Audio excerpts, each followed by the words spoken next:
Hello everybody and welcome to the 8th round of World Champcar GP4 OC season 2023 and yeah, we are about to start the qualifying.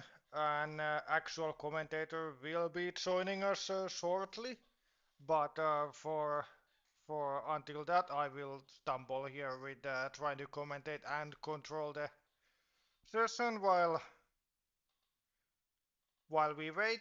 So looking at the forecast here, it is possible rain first half an hour, very light, and then there is a chance of very heavy rain coming through at some point. So we might see a driver miss their lap to see. So how it works now is that the first driver who will have to change tires will miss their lap, and the next drivers will just I will be able to use the program to give them the right tire. But yeah, without further delays, let's. Well, we are 4 minutes early, but you know how it goes with me. I always start early. So let's begin the qualifying and let's see who's going to get what positions.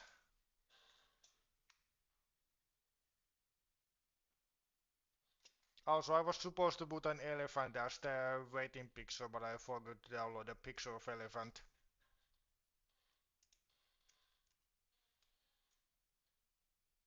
First car on track will be Rafael Domel, and I think that is correct. Yes.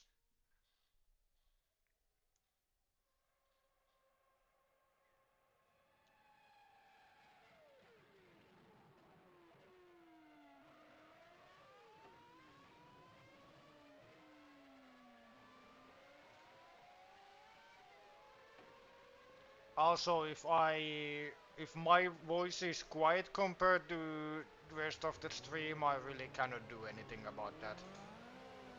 I've tried everything, and if I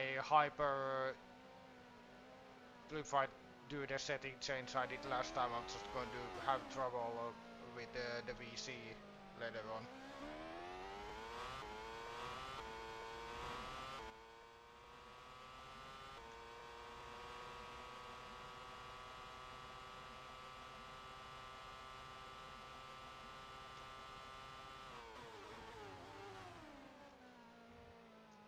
So looking at the actual weather, I think this might be a good chance for the lower lower teams to get a very high starting position, especially if the heavy rain hits the track.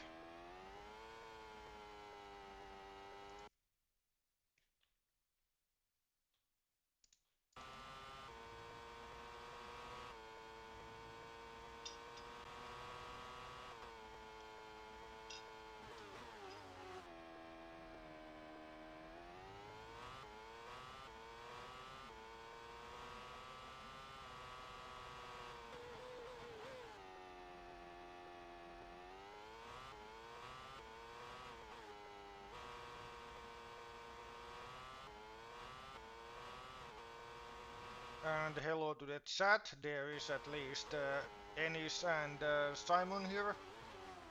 Welcome to the stream. And a commentator has joined, which means I need to open the actual thing here.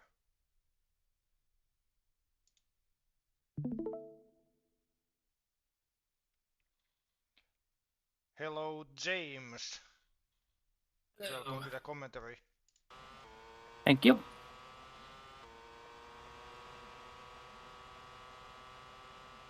The first flying lap has just begun for Rafael Dumel.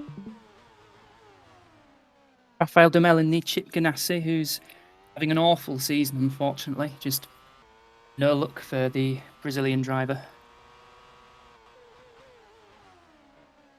Yeah, Going and into turn.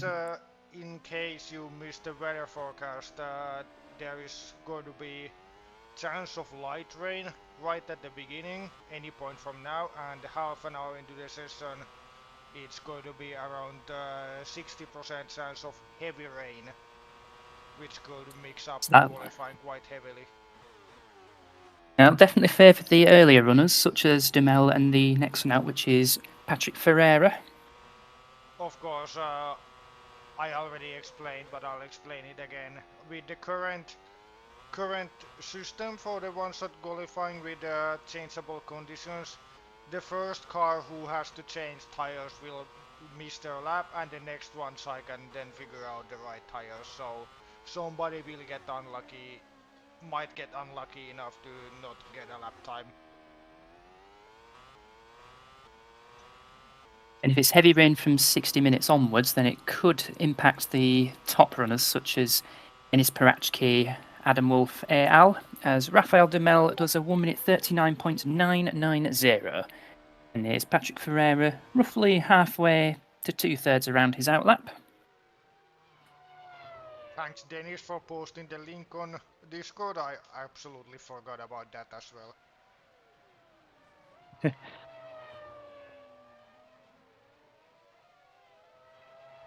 I must admit, when you said 3:30, I did think past, but yeah, a confusion between because for me when I say half, for me it means like it's 2:30.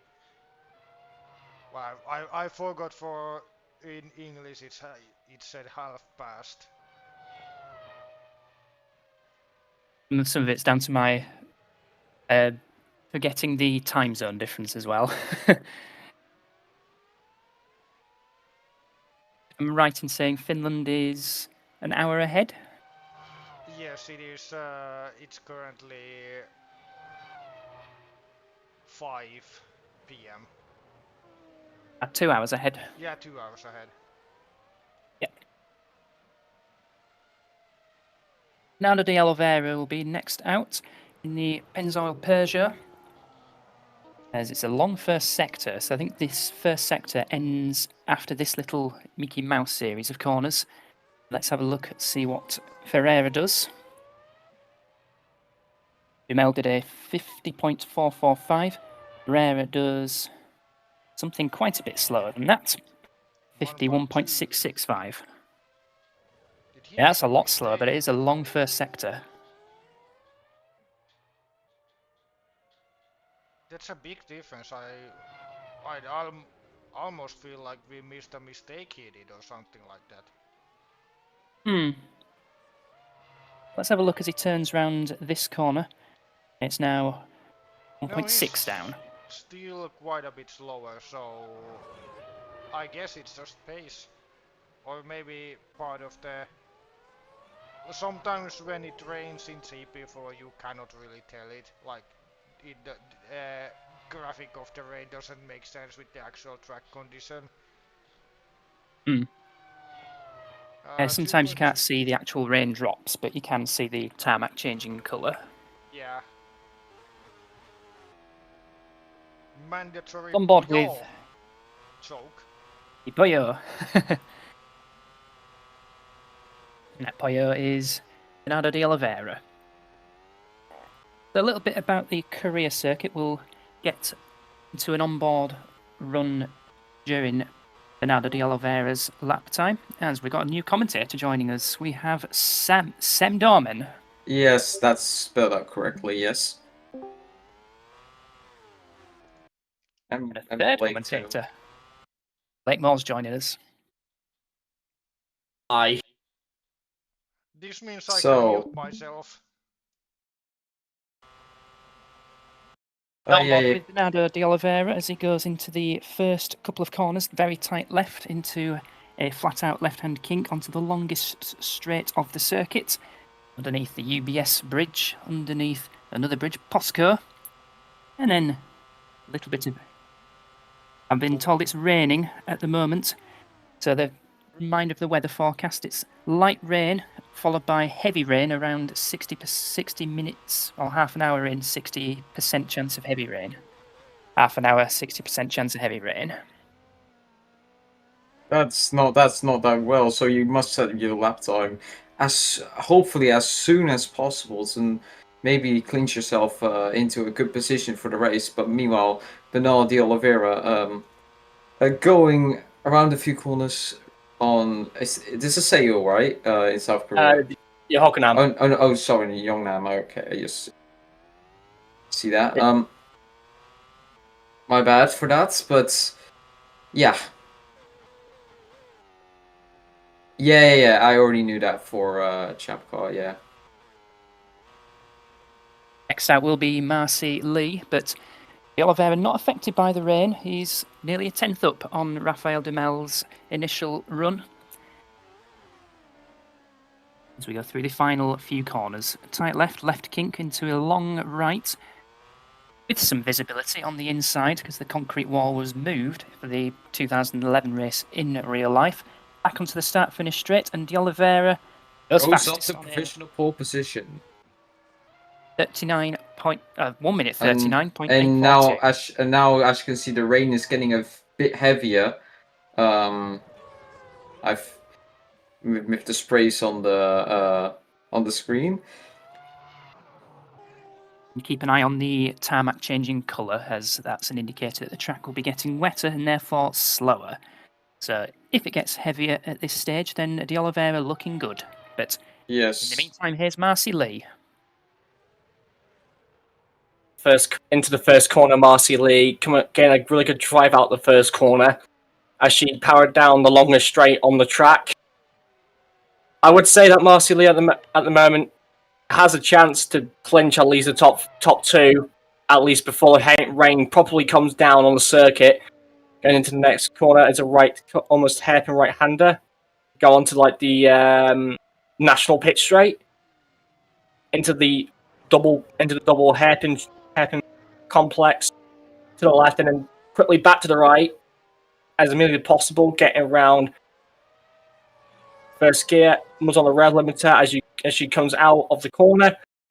And as the first sector time for Marcy Lee is she's down by 200 tenths. 2 tenths, so that is slower than both Dumel and de Oliveira, but much faster than Patrick Ferreira, nearly a second up. Yeah. So I feel Lee can definitely get into the top 3 here. Potentially, Lee could improve even more, but the rain is making it a little bit harder. And as you can see, now 4 tenths down, still much faster than Ferreira, was it? Ferreira, yeah. Than Ferreira, but still, the rain is definitely getting heavier now. As we go on to the final few corners, on the straight, let's see the time. It's a third time for Lee. 1 minute 40.440, comfortably in third. And here's James Brickles, who was pretty unlucky last time out at Monza. Collected a wheel left by, I believe, Marcy Lee when Lee crashed at the Parabolica. Last race was at Monza, by the way. Yeah, that was very unlucky by the Brit to capitalise on the opportunity that he had, but unfortunately, that stuff just happens in racing, and there's nothing you can do about it. At least there is a couple of rounds left of the championship, to try his luck to get some more points for Ganassi, and even is it Rich Energy Chip Ganassi because the sort of sponsorship. But anyways, coming out the final corner onto the main straight goes James Brickle.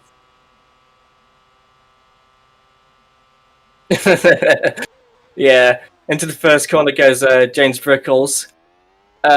Getting a good drive out the first corner, up to third, fourth, fifth gear, almost reaching 300 kilometers per hour down the back straight. Reaching the hairpin, and then coming onto the national pit straight on the 303 kilometers per hour. So I almost said Queen of England units. Going out the national pit straight goes James Brickles. He does not. He was a bit out of shape going into that hairpin there. He looked very out of shape. Yeah, a bit rear locking, but kept it on the road. Yeah, not just sponsored by Rich Energy, but also J2O, as you can see on the bonnet. Yeah, and that mistake right there has cost him a lot of time. Like he's now 9 tenths down compared to Bernard de Oliveira's time. And James Brickle's best finish in Road of America in 3rd place, but for the rest, after that podium, he's just scored 2 points after that. Right now sitting 13th in the standings, as things stand, but yeah, he must hope for a better finish today. As you can see, it's now a 2nd down compared to Bernard de Oliveira's time. Still much faster than Vieira, don't get me wrong here, but it's most looking likely for 4th. As you can see, going around the final few turns. And then we go into the straight right here.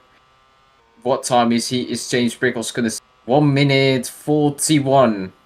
And that's the best that's a time for 4th place at the moment. Final sector wasn't that far off of Dumel's fastest, only a 10th off, but yeah, that mistake in the first sector cost him quite dearly. I think without that, I think Brickles could have challenged Dumel for P2, but anyway, that's how it goes. It is what it is at the end of the day. So now looking to reach the end. Fraprazane. Sorry. If I mispronounce any names, I'm sorry, I'm pretty new to this, so yeah. I apologize for that. Anyway, focusing on the actual map as the rain is getting more and more by each minute. Fraprazane going down the vein. Going around the long straight into this tight hairpin. Very much a circuit of 2 halves. You've got the long straights and heavy braking zones, and then after that there's quite technical but quite flowing at the same time. Absolutely. Situated right in the middle of nowhere, and that's why it hasn't done so well, but some people like it. Right, first sector is just 300ths of a second compared to Bernard Oliveira's time. He can definitely challenge for pole here, maybe. Fabrician. Right now sitting 15th in the standing, best finish of 7th, also in Road of America. Last race he retired though. A good finish here today could be a massive result for him in for the championship. He's looking on course for provisionally 3rd. I think he's a 10th off of Dumel's time. Yeah, by the looks of things, coming around the final corner. This very blind corner, and coming around the main straight goes Fraprazane as he crosses the line. I'll be 3rd. That's going to be 3rd. Yeah. You're right, Brickles. That is 3rd place for the Indonesian drive. Now, switching over flags, it's Mueski. I forgot his name already. It's been a long time. Mueski. Yeah, there we go. I got the right. I got there in the end, didn't I? His teammate, in other words. Yeah. I think he's the lowest of the Polish drivers, but to be honest, he could still have a really good shot for in the top 4. Let's see what the Polish driver can do of Mueski as he goes into the first corner and out into turn 2 and gets a good drive out the corner, goes onto the main straight.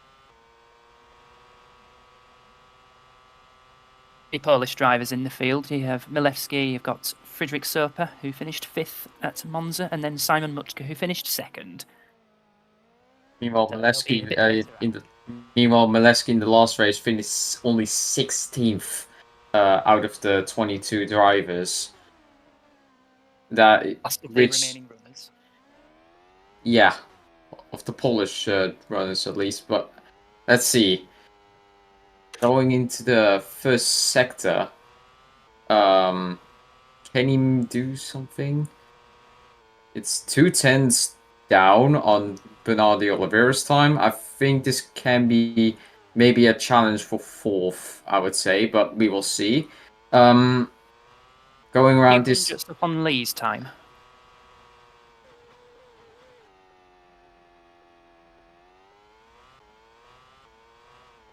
into this off-cambered right-hander. And the second sector time, how does that compare with Lee? He's a little bit slower than Lee now, so looking at 5th. Yeah. Unless he has a good final sector.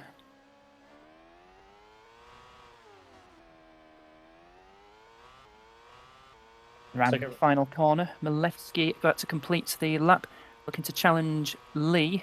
And he has a stunning final sector. He could challenge Fakhrizadeh. It's his 5th. 5th place. So no sign of the rain affecting the track conditions just yet. But if the 60% does hit of very heavy rain, then the likes of Simon Mutka and Serpa and race winner Q-Pock will certainly be affected. So let's see what happens in a few minutes' time, I guess. Right, here we go with the Viper Mercedes of Tascoras, ready to cross the line, start his lap. I would definitely say the Viper's been outdriven a lot this season compared to the past seasons in Champcar, where they've been near the back. Whilst for this season, they've been sometimes in the midfield, which is great to see.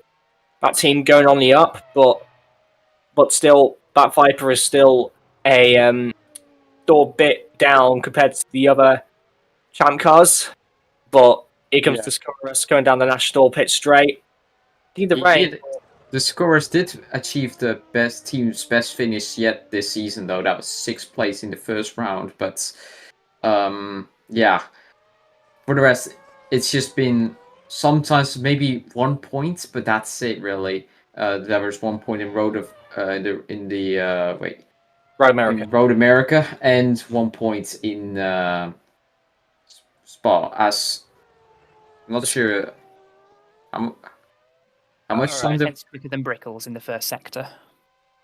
Well, that was honestly surprising to hear. Tascoras going through the second sector for a little technical bit, and he just goes round to come across the timing line. 900. 900. Even if he's careful, he might actually end up behind Brickles at the end of this lap. He's definitely gone a bit behind somewhere in the middle sector. He had a really good first sector, whilst in the middle sector he just dropped off a little bit. But to be honest, it's a bit expected because it's the Viper car. So it was the Scorers crossing the line now. He's a bit down, but let's see where he'll end up. Crossing the line, 7th. 7th. Beyond Brickles. Yeah, so not getting it together in the mid and final sector of the lap. See, Viper, what engine are they running actually? The Vipers are same engine compared to the Chip Ganassi. And you can see the track's starting to get a bit damp now in the final sector, so the rain is now starting to wet the track.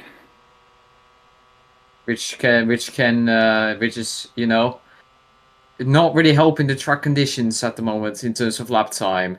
Meanwhile, we see here Stop. Guillaume Stop. Okay. Guillaume Stop. Going for a lap. Around now, going through this long straight into the hairpin you go. And now we go into another straight, and then we go into the technical part. But speaking of, Jalman's Stop best finish so far is 2 times P4. That was in Interlagos and Silverstone. And for the rest, is mostly in the midfield this season. While we go here into the first sector. Stop it was very close to Oliveira's time in the first sector. Yeah, but remember the third sector is a little bit affected, so let's see what Stop can do around that. But for sure, he might be able to challenge for a good time here. Let's see, second sector is actually he's actually right now fastest in the second sector. Yeah, the Peugeot is a decent car. It sits 4th in the team's championship. Fairly lonely in 4th actually on 98 points, and also Stop is a decent qualifier. He had a pole position at Indianapolis, which was also rain affected. Yes. Now let's see the time. He actually loses 7/10 in the final sector. Yeah, that's Like the rain coming down. Yeah, like I said, rain is really starting to affect now. So that's very unfortunate for Stopp, but it's the maximum he could do in that sort of conditions. As we now look at Jamil Gray in the Viper. Best finish of 10. Sakuras. Currently in the championship on 1 point. Which is That one was more points than Patrick Ferreira and Rafael Dumel. Yeah. 2 Brazilian drivers. Meanwhile, that 1 point was in Road of America. And now let's see what he can do around this rain-soaked Jeonnam circuit. Going on the long straight.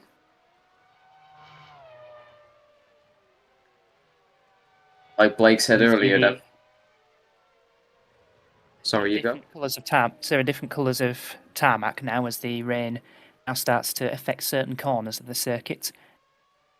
So I think we're just about to seeing the fastest laps of this session now. So it's a question of damage limitation for the remaining runners. Yeah, pretty much. It'll be a very jumbled upgrade by the time we're going to finish this qualifying session, and I'm hoping that like the top cars are not near the back because it'll be a long race for them if that's the case. Yeah, 1.5 seconds is great now compared to Oliveira's time. Slowest. That's absolutely the slowest of the field. As really the rain is starting to affect the track. Yeah, now 2.6. Yeah, it's really damage limitation from now onwards. As I think the track is only going to get slower from here. You can see the spray. Oh, yeah, you can definitely see the spray now. He's on 6 on a wet track. That's the last thing you want. Absolutely. Jamil Gray, damage limitation for him. Let's see what for time is he going to set on this rain-soaked track. Absolutely comfortably the slowest.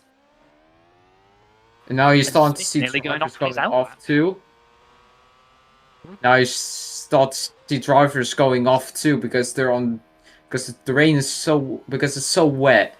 The grip is starting to fall off. And Smith, wait, is Smith on slick tyres? Yep, still on slicks. Oh my! Still on slicks.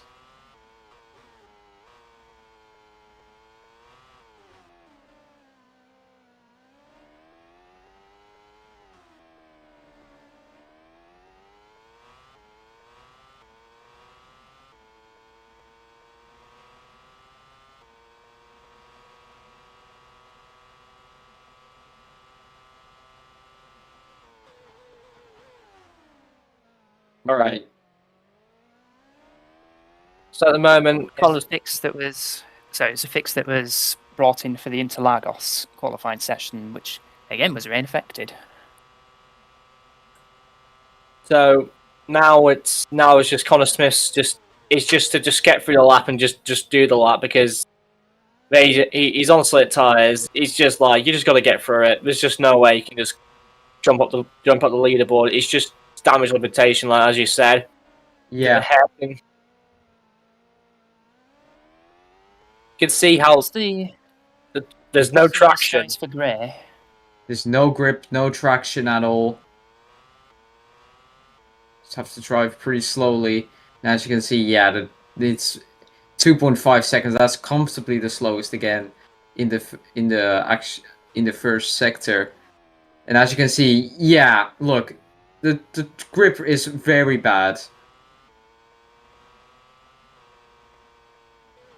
See, there's the spray. Spray extending now to the end of the second sector, so track definitely getting wetter, but how wet and how quickly? 4.1 seconds now.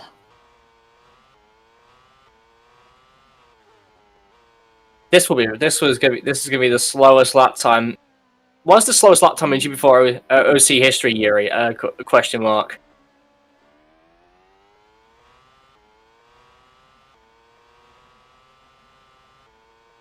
I know, but this has to be up there. Crossing the line goes Connor Smith.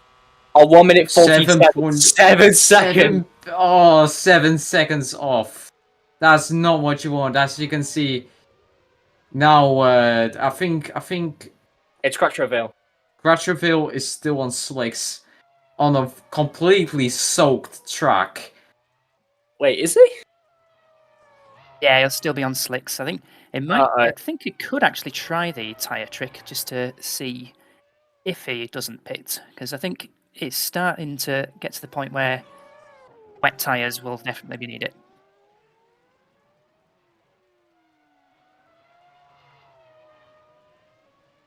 Could be Kratishville, who's the unlucky fall driver. See what happens on this lap. I'm an Alphadil next out. In the it's going to be in the Maya Shank car. This is just like a survival lap, really. What the McLaren guys are doing at the moment, just ready just to just get the car to the line and just survive. That's all you need to do.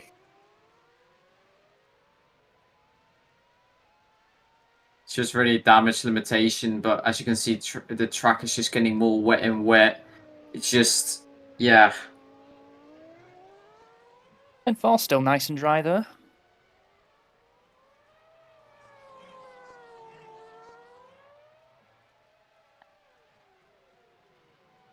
At least there's some still bit dry parts, but as you can see, yeah. Now, as you can see, first sector, 5.2 seconds. That's, again, comfortably the slowest. As the track is just getting slower and slower. This might actually be slower than Smith's time. It was 3 seconds off of Smith. 2.7 seconds off of Smith's time in the first sector. I'm pretty comfortable to say that's going to be slower. Just a bit comfortable. Just a bit Yeah, 7.7 seconds. Oh. Yeah, I think Crutcherville's gonna have an interest in GP4 OC start the slowest lap in GP4 OC history. He's I pitting. think.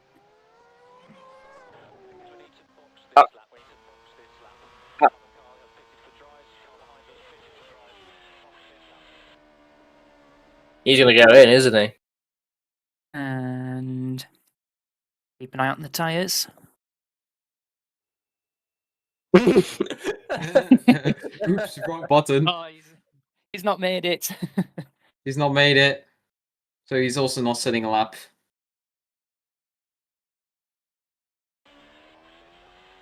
Must have bolted it on the outlap. We have 2 fall drivers.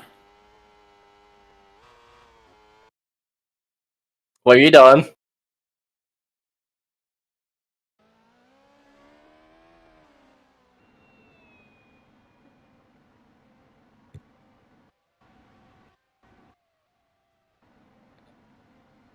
Santimoro's next. He was on the wet tyres actually. They're still slicks. Still 6. Okay.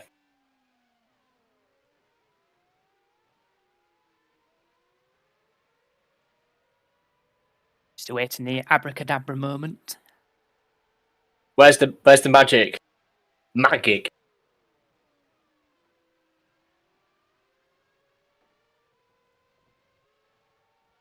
Car it is. One thing is for sure is that Gratishville and Alphadil will be starting from the very back. That's one thing that's for sure, yeah.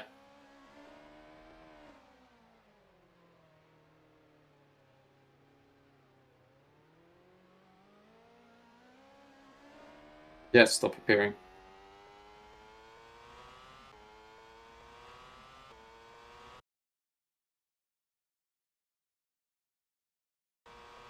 Abracadabra alakazam, there are the wet tyres. Yippee! Abracadabra, there you go.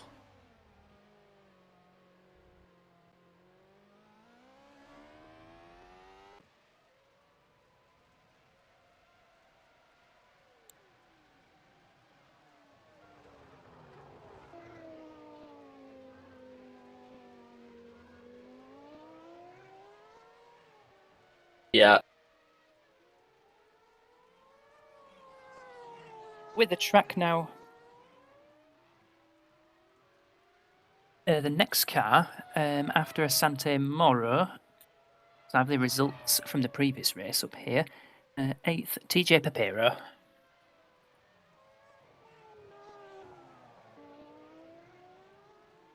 Also, it's Manor, and it's from Sheffield. So I'm not the only Yorkshireman in the series then. No. It's just the original team from 2010. Ah, Manor. team, Yeah, it was based in Yorkshire, but unfortunately, I'm not in Yorkshire. I'm on the other side of the bloody country. Just a bit more north and to the west of Sheffield, in the 2025 City of Culture. Perfect. Anyways, Morrow. Enough about Sheffield. Is now time for Morrow's lap in the Manor. On wet tires, first on wet. As the Garnin crosses the line as he's started his lap, as TJ Papero is going to start his next lap. one. Yeah, he's going to start his lap. Yeah. Meanwhile, Moro, as you can see, sprays now. I think mostly throughout the track now. It's pretty wet conditions.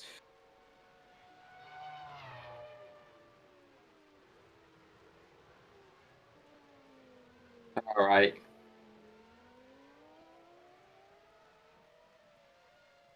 There should be a nice battle for 12th on the grid then. Yeah.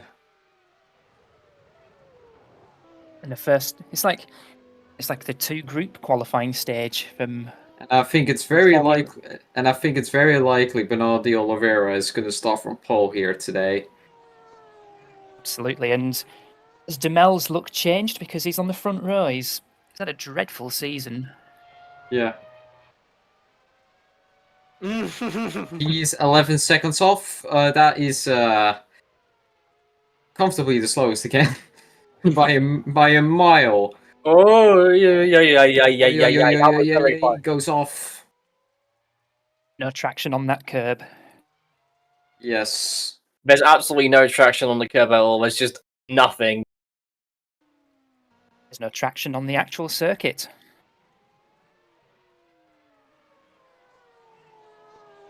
Yay. Right. Morrow, 20 seconds. Oh my god.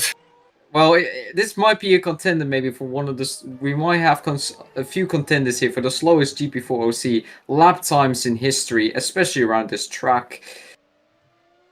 As as in the second, 20 seconds off compared to Bernardo de Oliveira's time. That is, Morrow, not decent. Morrow is ready to cross the line. Oh my god. Oh my god. 32 seconds. 32 seconds. Oh my god. My god. I think we're. I guess a bit ginger. I guess they ain't lying about Lorraine being this bad. Yeah. It's the Mokpo monsoon. Yeah.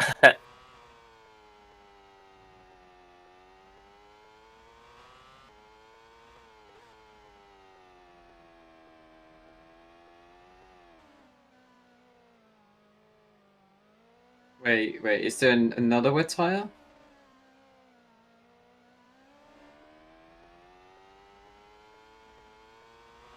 Oh, okay.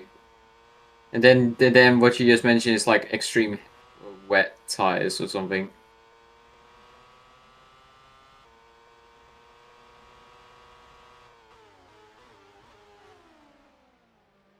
And the monsoon is like very wet for very wet stuff, I would say. Or am I all right? Hero. You want to say something?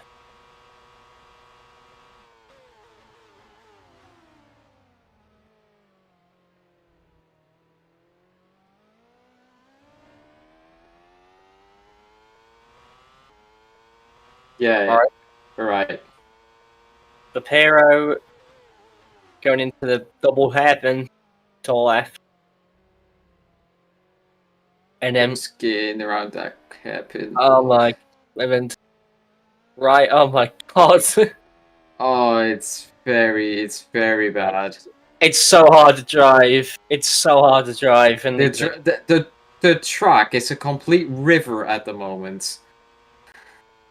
It's somehow even slower than Morrow's effort as well. Yeah, that's what I Just mean. 3 seconds.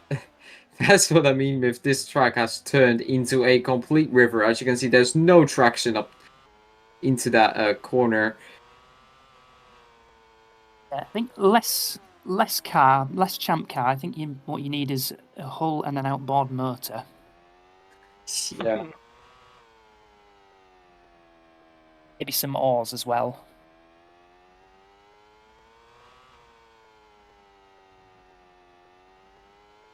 Well, he's gained time on Morrow, believe it or not. He's now only 2.6 seconds off. I cannot believe it. I can't believe it. I wonder Let's see if he can actually maybe. Let's see if he can actually maybe beat Amor's time. Do welter, but he might catch up a little bit.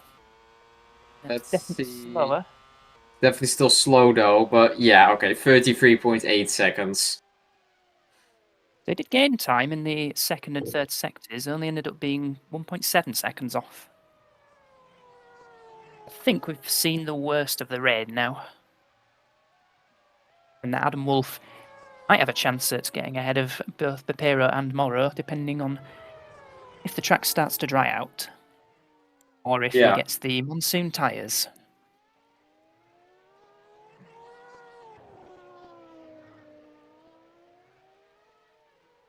So the next.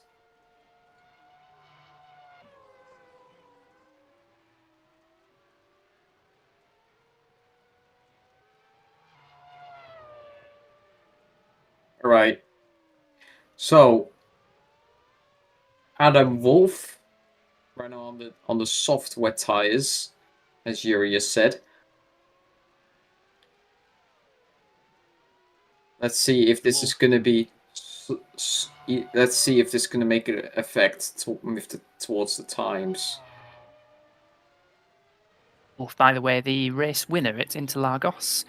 One of 5 different winners this season, along with De Oliveira, Florian Volker, Simon Mutka, and David Kubok, who has won the last 2 races at Spa and Monza. Yeah, look, the current championship leader is someone who has not won a race yet. That's correct, Enis Parachki, and 5 podium finishes. Very consistent campaign so far. Absolutely. Do well to score points in this race, though, because of the changeable conditions. Let's see what Wolf's first sector is like. And that is 2 seconds. half a second off of Asante Morrow. So it pretty much means we have seen the worst of the rain. Still bad, don't get me wrong, but at least it's better than worse. And it could be these softer wet tyres, giving him a grip advantage over TJ Pepero. Does he go? Yeah, he doesn't go wide over that curve. That curve was usually the culprit of the lap. Oh, I like to call it a lapper in the curve because you always go wide there, especially in these second conditions. sector is 18.9 seconds. He's actually 1.5 seconds faster than Morrow now. Right, I'm pretty comfortable to say that this is likely going to be a 12th time here. Let's see if he I think can. so as well. So let's see if Adam Wolf can confirm that. Yeah, and he does. Easy. P12, easy, 5 seconds faster than Morrow. And that said, the Pyramid car is a much better car than the Manor Racing car. That too. Florian Volker, about to start his 3rd sector on his outlap. teammate to Adam Wolf.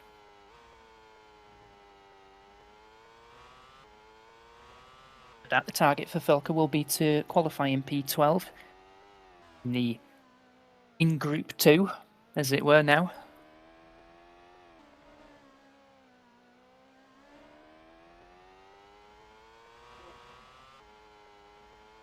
And Here we Felker, go. twice a race winner at Austin and Silverstone. One retirement, that was at Road America, and that was part of a 4-car pile-up at the exit of Canada Bend.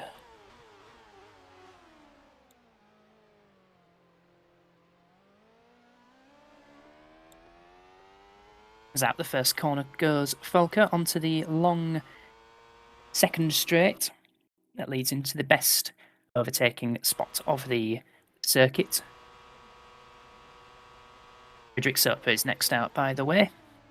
Heavy on the, well, heavy-ish on the brakes.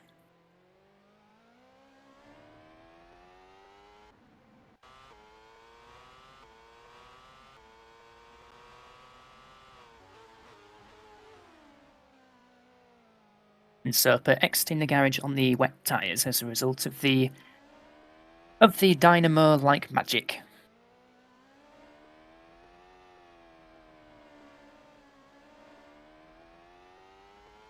Up to exit the first sector point, and target will be a 62, which was set by It's now Laura and Wolf. 11.6 seconds.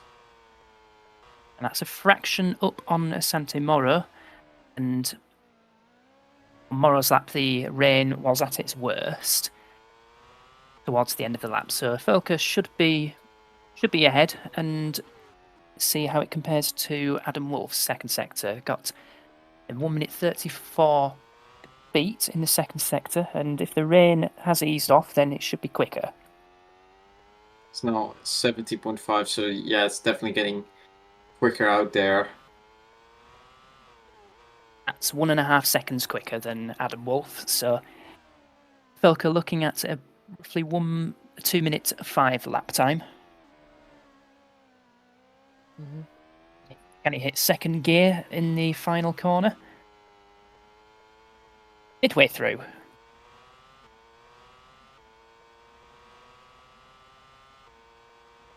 Volker goes up to P12 and he's 1.2 seconds around quicker than Adam Wolf.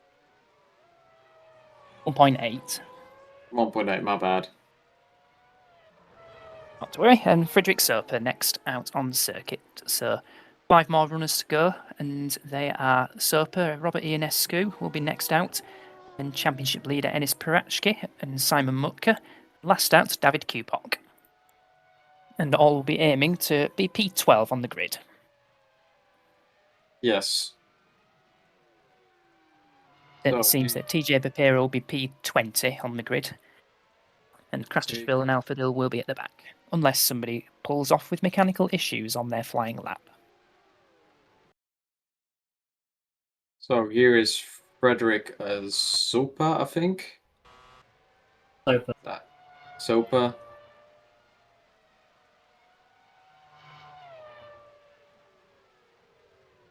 A bit twitchy on the back straight, but no problems turning into turn 3.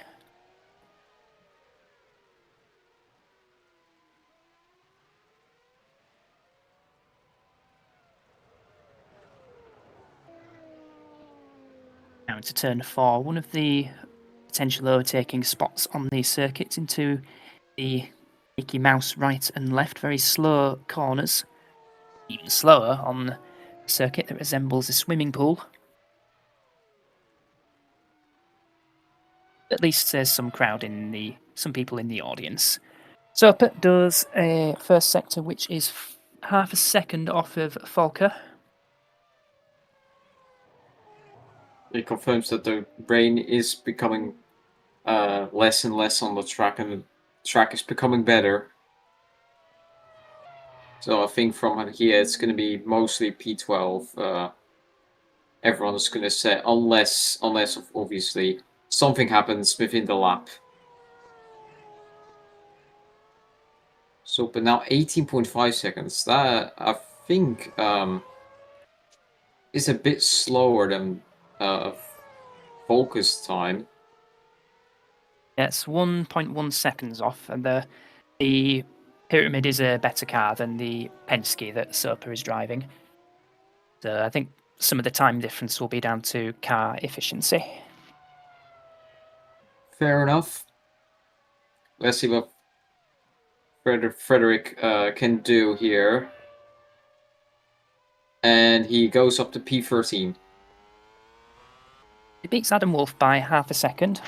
Now we move on to an Andretti Chevrolet, Robert Ionescu.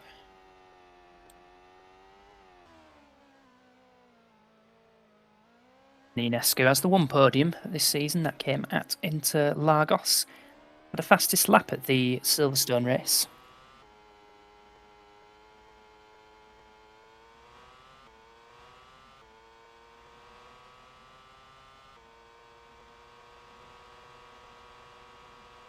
Absolutely. So, with the silly season contract period underway, any drives in other series are being confirmed.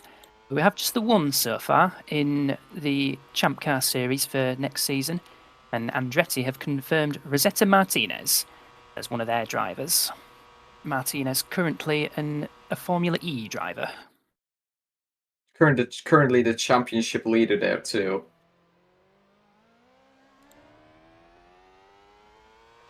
But yeah, that's a great move for Rosetta Martinez. Absolutely, getting a front-running Champcar drive, making the switch from electric to petrol, or ethanol in the American series. Yeah. As Robert Ionescu, first sector time is how many? 11.5 seconds off of Bernardo Oliveira's time. I feel that's the fastest so far. I'm not sure. Yep, that's the fastest in Group 2. That's 1/10 quicker than Volker. Was a little bit wide on the tight right, but still carrying decent speed through the corner. Yeah. Let's see what the second sector is like. 17.4, still faster than Volker, I think. Maintaining that 1/10 advantage. Yeah. As we now go onto the final sector.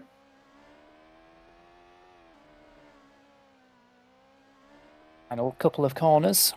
The long right, and then the small left-hand kink onto the main straight with the nice-looking bridge and the grandstands on the left, pit facilities on the right, and And that is goes P12. And that now we have the championship leader. Enis Perachki looking for a P12, which will be good damage limitation for the North Macedonian. And by the way, Ionescu's final sector was half a second quicker than Volker's. Yes.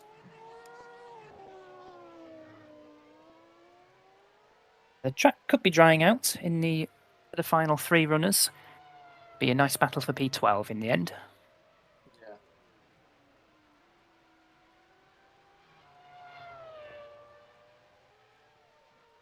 Perachki, meanwhile, he's got a drive in one of the other championships. If I double check, I think he's going into the main class. Yep, with the Sauber F1 team next season to partner Dennis Graff. That's a great move from Champcar to the main series. Absolutely amazing for him, and excited to see what he can do next season. But right now he's still driving for Champcar, driving for I believe it's Ferrari. Ferrari, yeah, there we are. American Ferrari doing quite a bit better than the main series Ferrari. Yeah, currently the constructor championship leader. No doubt thanks to Perachki's consistency and some good drives from Simon Muchka, his teammate, as well, who will be next out.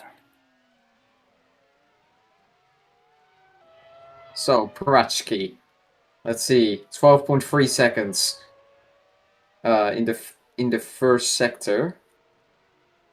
Not the greatest first sector. That's the second slowest first sector, even behind Wolf. It looks like if he does get the final two sectors together, then he could split Soper and Wolf.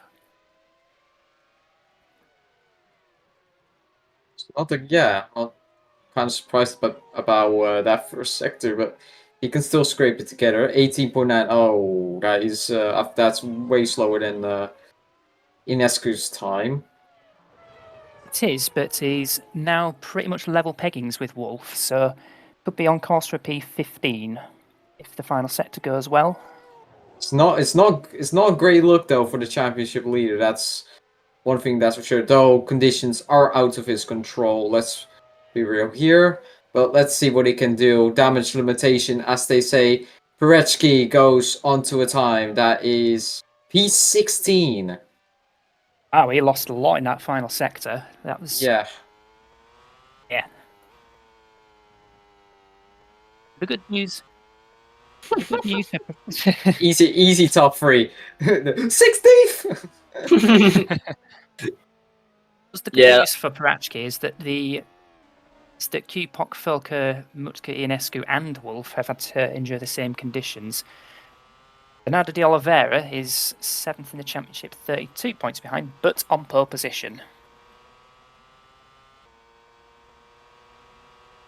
Which for Bernardo is going to be on pole position. It's going to be a massive result for him. As we now look at the other pole of the third out of the 3 Polish drivers, Mutka, and also the highest of the Polish drivers. Last race P2. That's no, never mind. Has 1 race win under his belt. That it was in the Road of America. But let's see if he can challenge for P12 here. Now he's going on this third straight.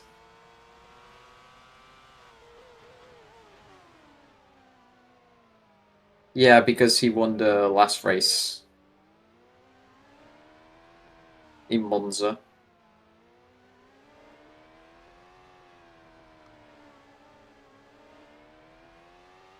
Let's see where Mutka's going next season. Don't think he's got a drive confirmed yet. 11.6 seconds is his first sector time for Mutka. That's around Adam Wolf. Just a tad slower than Ionescu. But some 3/4 of a second quicker than Parachki, so comfortably ahead of his teammate. Yeah. Now let's see the second sector, 17.4. Slightly faster than Ionescu now, so decent second sector for Mutka. Yeah. Though last time the third sector was pretty slow for his teammates. But let's see if Mutka can change that. As Mutka now goes through the final corner up to P13. P13, so that's 3.5 tenths off of Ionescu's time. Now is the last of the running cars. It's Kupok. Fuck. Yeah. Last race winner in round Monza, as I will say again. It has 2 race wins in a row under his belt. 1 in Spa, 1 in Monza, which is absolutely great for David Kupok. But unfortunately, he won't get pole position today. But can he do some damage limitations with getting P12 or below that? P12, the best you can hope for. Yeah. Does Kupok have a drive next season at the moment, or is he still looking for a job? Job sent. Universal credits. I believe Kupok is looking for a drive next season. Yeah, I believe so too.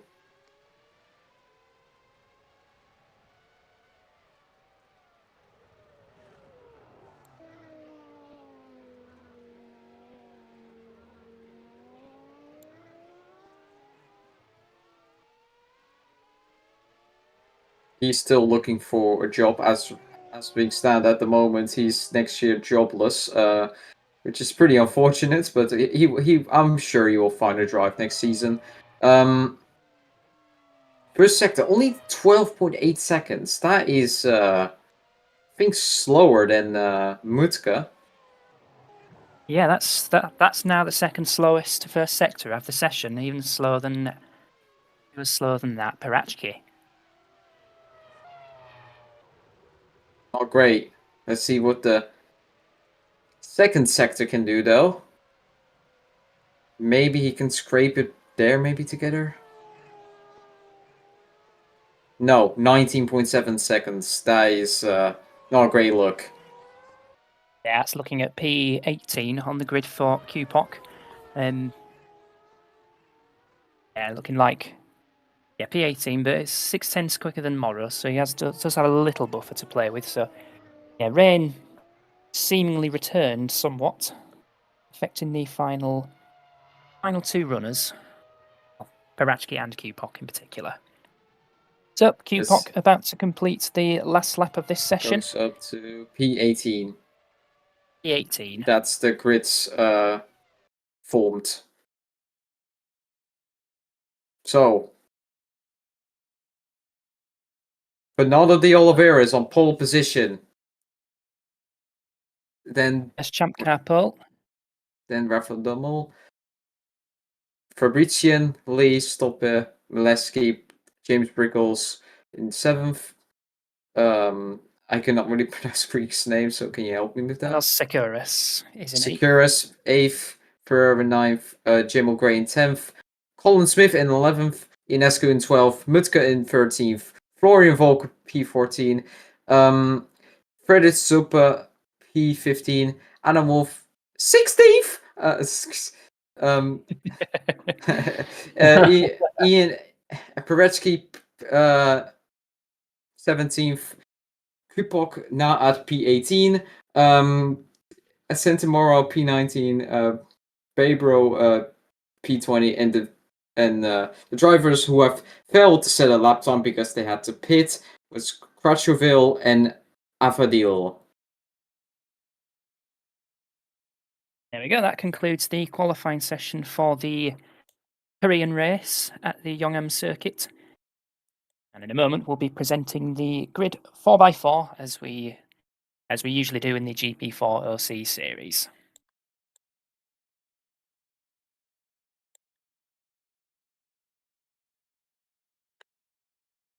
Yeah. Yeah.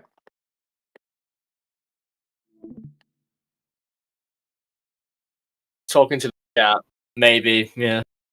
I've just not been. Yeah.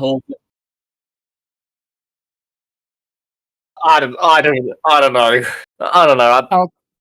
I'll just pop to get a drink and then I'll return in a few seconds. I definitely know for a fact that some bloke decided to unretire himself after 1 year. So that's all I'm probably going to say here. Is that one person decided to. Oh, I'm still jobless for next season. I'm probably going to San Marino F7. So obviously, I'm joking with that, but.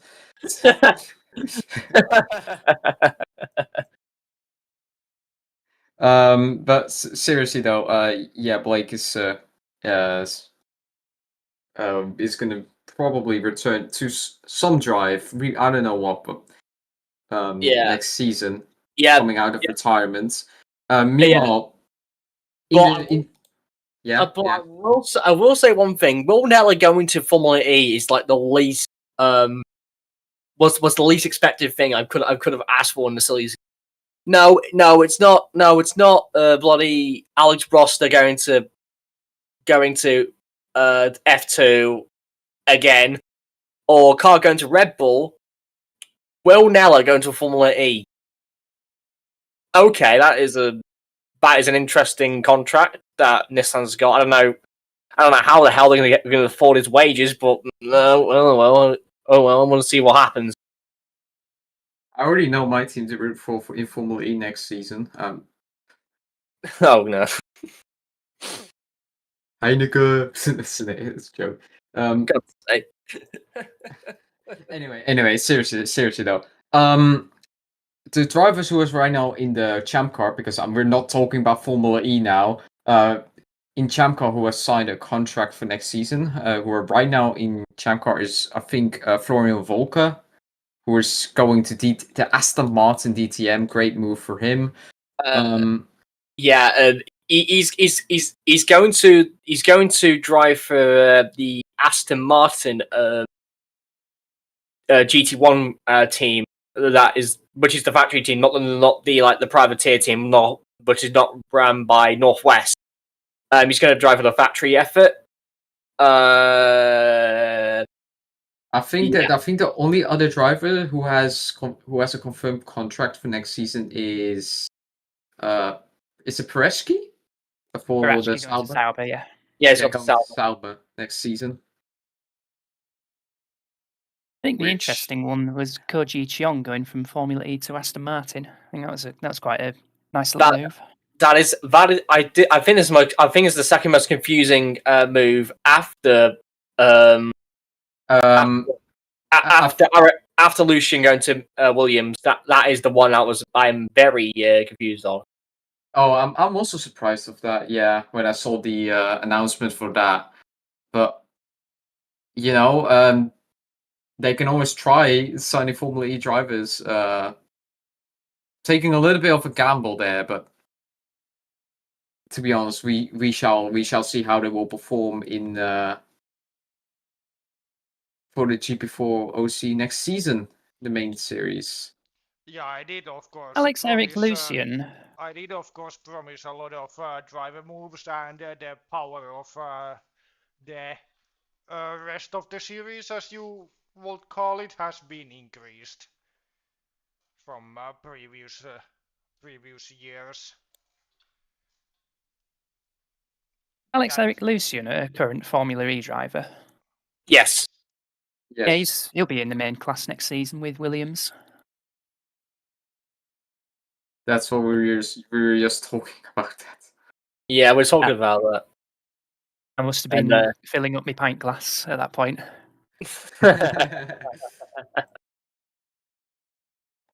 Oh.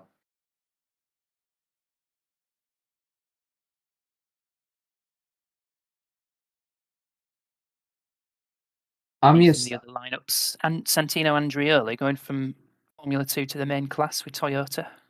Which all I'm going to say is it's a long time coming for Santino. Like it's been a very Santino probably deserves to move up.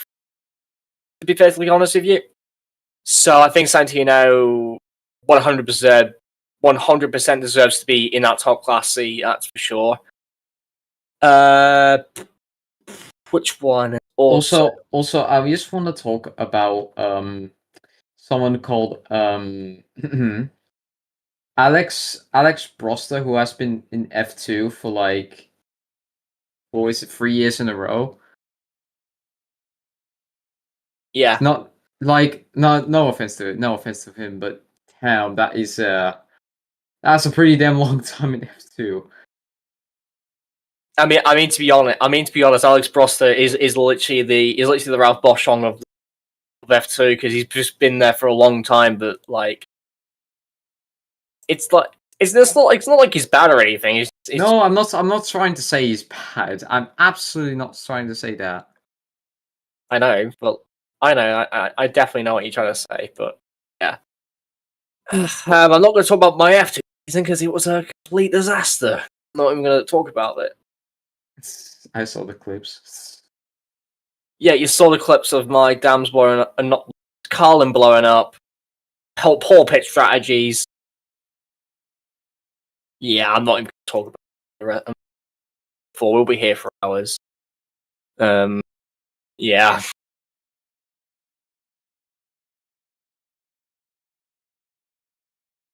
Well, I'm enjoying my debut season in Champcar this season. Good for you. Good for you, as I'm currently without a drive.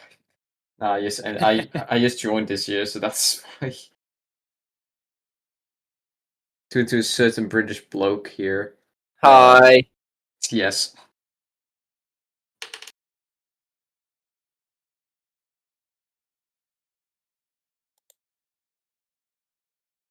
was half expecting another animal to appear on the waiting screen of the YouTube stream.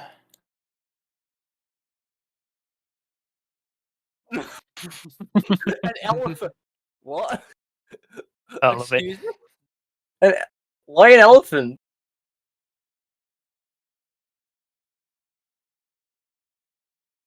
Is it just is it best? So now the chat can hear. So I was supposed to put an elephant because in the show we watch on the VC on Fridays, a very good show by the way, Kari said Kari was talking about an elephant. He is of course one of the greatest TV characters of all time. Supposedly, but Actually, the greatest.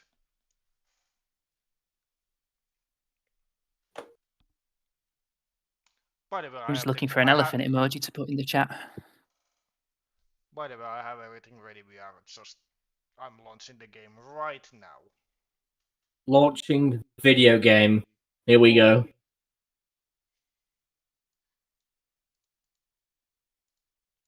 Press that button and that button and. Speaking of a nice story, me and Blake here met up on Saturday actually in real life because he was in Zandvoort for the DTM race there in real life. Oh, nice. Yeah, it was fun. I gave him some stuff too. The thing, the most depressing part of the day was that there was the alley crashing. So wait, was it Ricardo Fella or? yeah, it was Ricardo. Yeah, it was Fella. Yeah, a guy we got actually Anyway. a signature from. Anyways, let's move on to the race. Yep, so we go through the grid 4x4, and on pole position, his first Champcar pole is Bernardo de Oliveira, ahead of Rafael Dumel in the Chip Ganassi. Refki Vakrazé next in the Penske, ahead of Marcy Lee in the Carling. Over to you, Blake. Thank you. Stopper in P5, Milwaukee in P6, P7 is James Brickles, and P8 is Panos Tescoras. All right, Patrick Vieira in P9, Jamil Gray in P10, Colin Smith in P11, and Robert Inescu in P12. And it's Simon Mutke 13th, ahead of Florian Völker 14th. Frederick Soper 15th in the Penske, ahead of Adam Wolf 16th in the Pyramid. Blake. Oh, Blake is definitely okay. Then I will do it. And there's Pereski in P17, David Kupok in P18, Ascent Morrow in P19, and Babrio. Is that how you pronounce it? Pero in P20. Then in P21, Kratzo. Fuck, I can't pronounce his name. Kratashville. Kratashville, and then in P22, Afadil. There we go, that's the grid, and the weather, nice and dry for the race. Nice and dry. That might make things a bit trickier for those quickest cars starting at the back. They make it easier, who knows, but fun to find out. So, on board with these cars, and a 38 lap race incoming. Yes. Here come the red lights, 5 red lights go on. It's lights out and away we go. That was a good start from Dumel, looking to get alongside into the first corner. There's a car trying to split the two, and that was the third on the grid. That is and he's taken P2. Now P2, so that's a very good start by him. Now this long straight can often lead to chaos into the tight turn 3. Let's see what happens. We've got Marcy Lee coming up pretty quickly. Brickles has gained a place from Patrick Vieira at the start. All clean so far. Was that a bit of wing flying off there? There's a rear wing gone. It's Asante Moro. Now who hits Asante Moro? Look at the back. It's championship leader Parachki. Parachki's hit Moro. That is bad news for Enis Parachki. Yeah, because now he needs front wing to be replaced. Or Wait, it's from replacements in Champcar? Yeah, it's from wings. Yeah, okay.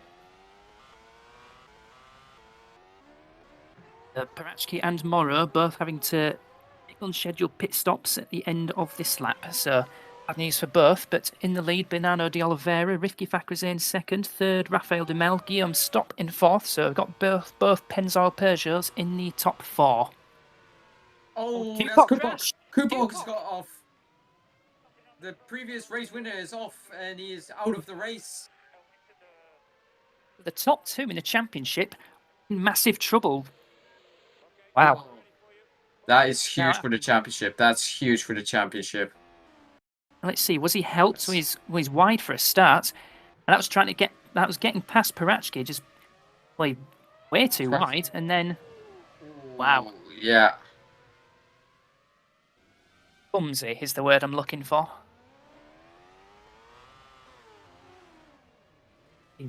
That tight inside line took way too much speed, went off the circuit and slid into the tyre barrier.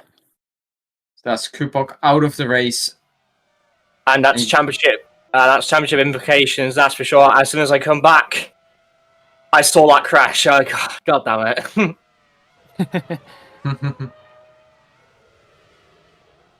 They're rounding the final series of corners, and Oliveira not exactly getting away at this stage, but he has got a fairly comfortable gap over Fakrazin.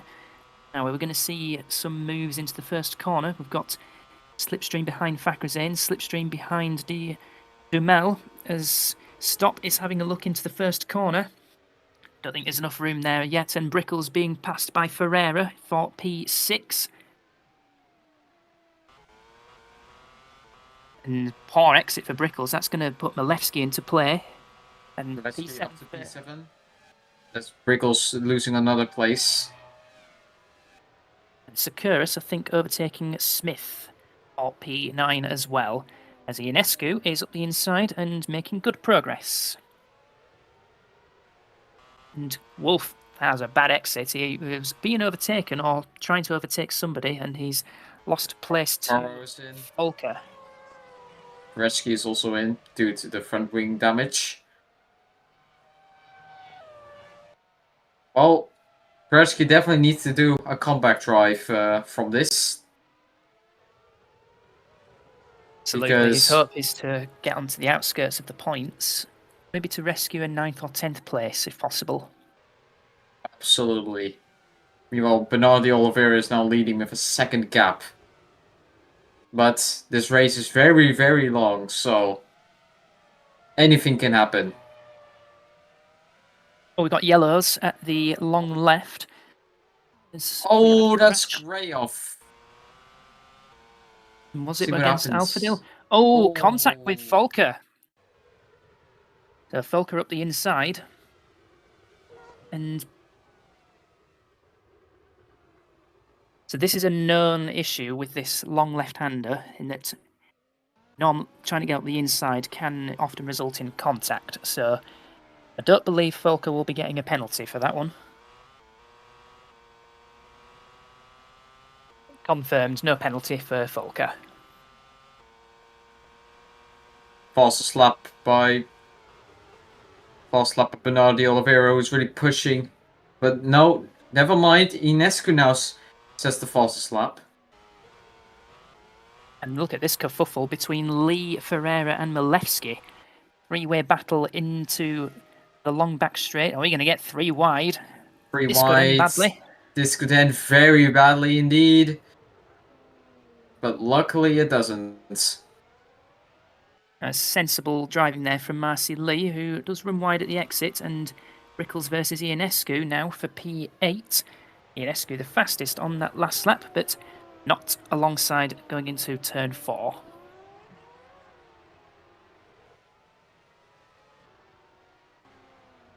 And look at Felker. Ooh, that was nearly 3 wide at that point as well. Oh, we're going to Smith going off. And Smith goes off and smashes into the barrier, and that's Smith out of the race. Look at that wheel, just trying to make its way back on the circuit, but I think it's safe. They're exactly the same accident as David Kupok. Bless you. Bless me. So that tight inside line. Tries to turn in hard. But exactly the Cars is same. not having it. Exactly the same.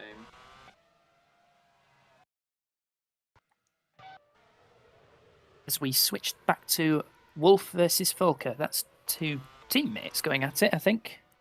That's already 3 crashes and 2 retirements, I think. Brickles! Ooh, Brickles is off, and I think he's out too. Yeah, he is. And Ian Ian Esco Esco too.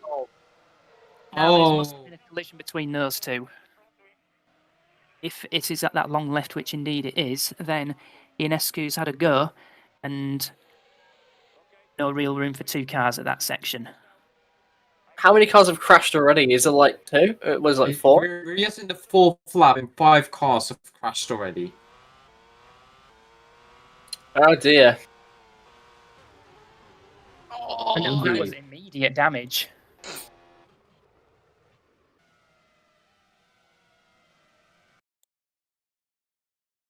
I think it's turn number 10, claims another 2 more victims. this as well, championship implications, as Ionescu is was before this race in P5 in the championship. Absolutely, and Mutka making his way to the Mutka. points now. Making quick work of to score us in the fight for actually he's going to fight back. Score us, no fight back. Wolf and Falker next on the hit list. Sakuras just checks his racing line in the middle part of the lap as a fastest lap for Enis Parachki, who is down there somewhere. Like I said, he's trying to do a comeback drive.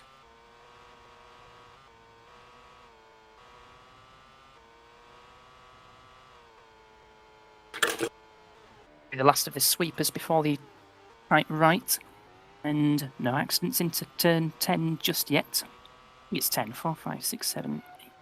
It's turn 12 actually. And a 3. So the cars currently out at the moment is Ionescu, Brickles, and Smith and Kupok. Anyway, sorry, what do you want to say? The possible 3-car battle for second developing, but it's now become a 2-car battle for third as Stop is looking to get alongside Dumel into the first corner, but Dumel later on the brakes holds off Stop for now. Wolf versus Sakuras for 9th. That is P9 for Wolf. Oh, he's going to set off after P8 as Falker gets alongside Sakuras on the long back straight, and Soper keeping watch.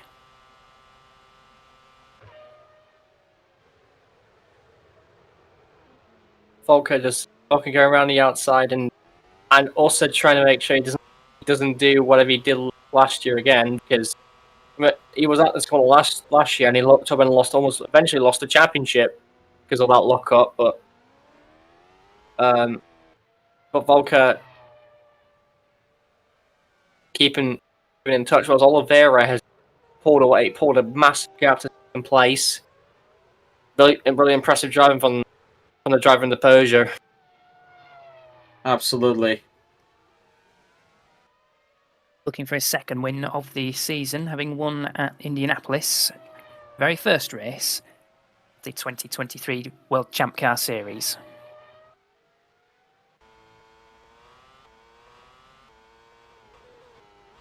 And wouldn't it be nice for Demel if he got some points? He's currently one of 2 drivers with no points. A best result of 12th at Spa, and then a 14th at Indianapolis, and then 5 out of 7 retirements.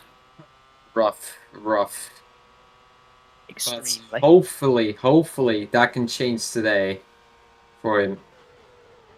He's got Stop to keep an eye out on. That was nearly contact. Soper up the inside of Sakuras, but not quite making that unstick. Sakuras might not get the best run out, as Wolf now versus Mutka. Mutka, the highest of the main championship protagonists in the points. They've still got 30 odd laps to go. And I think that was a McLaren getting ahead of both of Securus. It's Kratishville making his way past both. P11. Where he finished also the last 2 races in P11. He will A stop. few other points finishes for the Czech driver. He will stop is getting rapidly closer to Duhamel. Because Mileski is also gaining. I was getting a little bit nervous for Duhamel there in case there was a look going into turn 12.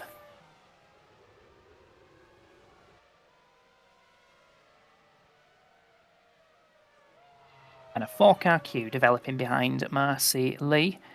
It consists of Lee, Mutka, Milewski and Volker.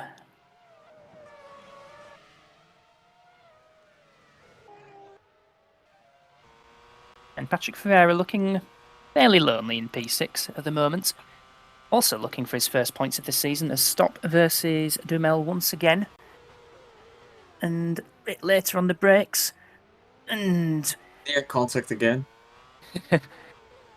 just slightly shaving. And Lee losing 7th to Mutka into the first corner. And Lee could be losing another couple more positions. There's one to Milewski and another one. Slowed out the corner and Stop really trying to get, really desperate to get P3 now. That is not Milewski, it's Wolf. Milewski's up in P5 at the moment. And challenging Stop. Milewski has got some good pace at this race so far. Imagine they're a little bit stuck behind Duhamel, but Duhamel holding his own. Yeah, Stop it actually went a bit wide going out the exit of the back straight, which almost gave him Milewski like chance to wait. Did I just say Wolf instead of Stop? I don't think so. He said Stop correctly. Okay. Yeah, Fakazane is in second, but still keep tabs. Okay. Oh, that's the second time today that he's hit somebody. Is that the same corner? Marcy Lee holding on to that one. Yeah. Let's see the replay. Volker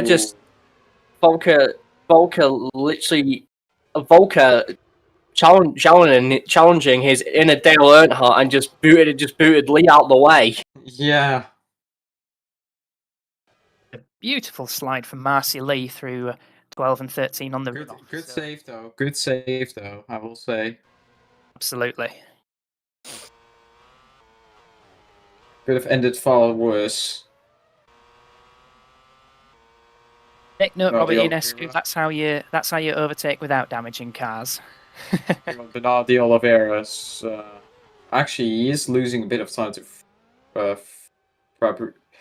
Fabrician. We have Wolf versus Mutka for P7. Wolf. And he is through. Wolf on the move.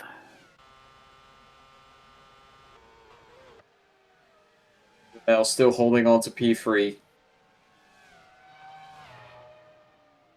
Side by side through here with Lee and Sakuras on the left. Sakuras.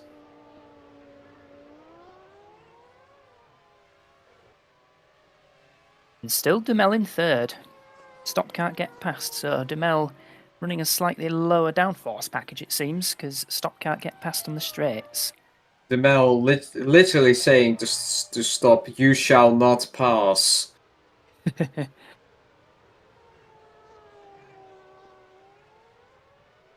How's Parachki doing? I think he's 15th at the moment. No doubt trying to catch up to P14.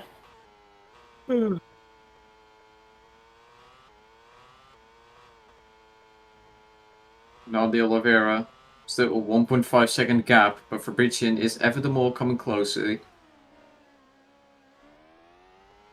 was 2 seconds before, so Fakazane catching up to De Oliveira. Yeah. . . . . . . . . . . . . . . . . . . . . . . . . . . . . . . . . . . . . . . . . . . . . . . . . . . . . . . . . . . . .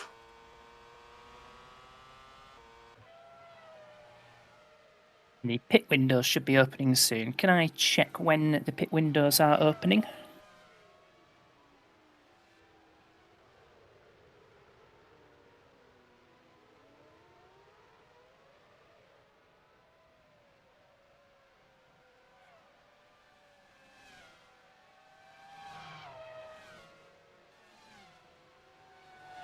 To 15 for the first window and 25 to 30 for the second pit window. So the first window is going to open in 1 lap. Alright. Your Flowing Volcus got P8 now. I see there. Mutska is very slow. Yeah, Mutska getting mugged off by the McLaren of Cratchville. Yeah, Cratchville having a pretty good race so far, overtaking cars and moving up into 9th place. And still the battle for P3. Still holding on to P3. His defending is really showing in this race. Absolutely, and he's not exactly dropping off dramatically from Vakrazin either, so De Mel having a great race considering the season he's had. Yeah, 5 out of 7 retirements this season so far.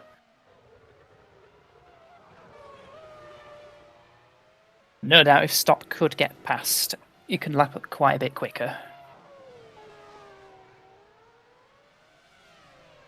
Is he going to have another look into turn 1, or is Malevsky going to do something about Stop? Well, Stop has got the run out the final corner. Is it good enough to outbrake? Is he finally gonna pass? No. Dumel's still holding on. Yes, and De Mel is pitting at the end of this lap, so that will be one headache on for Stop. See who else will be pitting. So far, it's just De Mel. And Gray. Gray is going to pit in at the end of this lap. I missed the top 2, unfortunately. I'm not sure if they're pitting as well. Adam Wolf comes off the P6. Wolf making his way past Ferreira, I believe. Yeah, and he'll catch up to this trio, so Wolf having a good fight back, and if he plays his cards right, he could be on the podium in this race.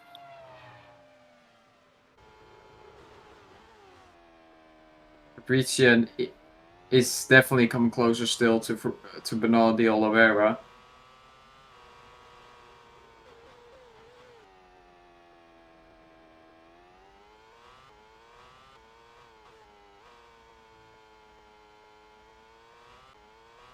That was previously 1.7. Okay, it's now 1.7. Last time I remember it was 1.5, so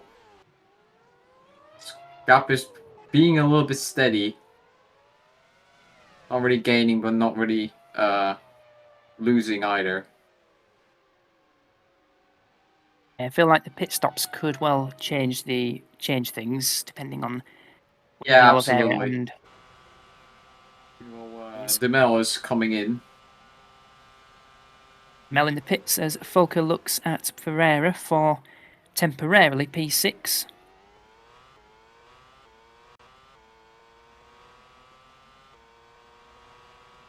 Has he got enough of a slipstream on the back straight? I don't think he has. He's going to have to wait until the next straight or the next lap. Because pitting at the end of this lap. Lap 11 as De Mel exits the pits at the start of his 11th lap. Oro will be pitting soon, as will Stop, sir. So only going 1 lap longer. Now Wolf has caught up to Stop and Malevsky.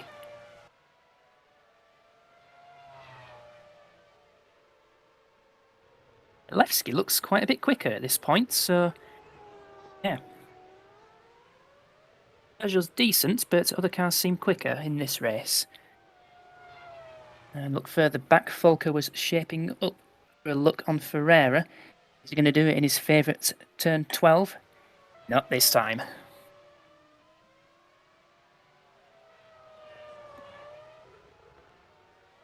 You've seen Stop and Wolf pitting, so watch them hold the inside line at the long right of turn. I believe it's 17. Be a different number though. But to the right. We're going to have a pit stop race between Stop and Wolf.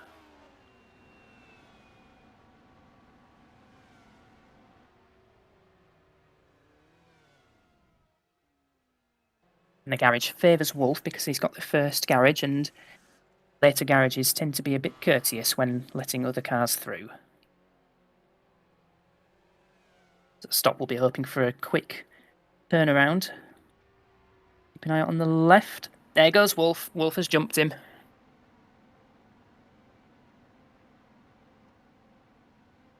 Now, where is Raphael Dumel in amongst this? Dumel has a... I feel That's like perhaps that. getting involved. I feel like Stop had a bit of a slow stop there.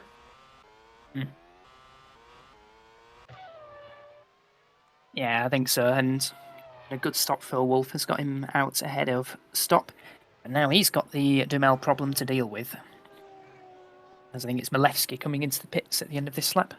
Nothing from the top two just yet, as Volker chases Ferreira. Kratishville coming into the pits this lap. Are you up? No, not quite. Just a quick look just to distract him. Malewski is coming in this lap as well. And he's catching up to Fakhrizadeh.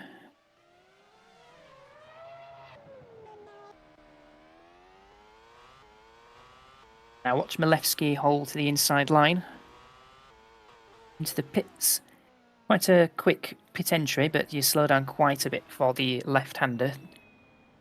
And into 81 kilometres an hour, 50 miles an hour. Look for the garage. It's not that one, but it's the one afterwards.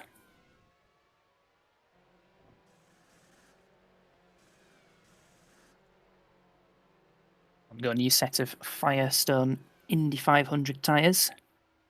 And an 8.7 second stop. Pretty good. How quick is Kratishville's stop? 9.8. Over a second slower.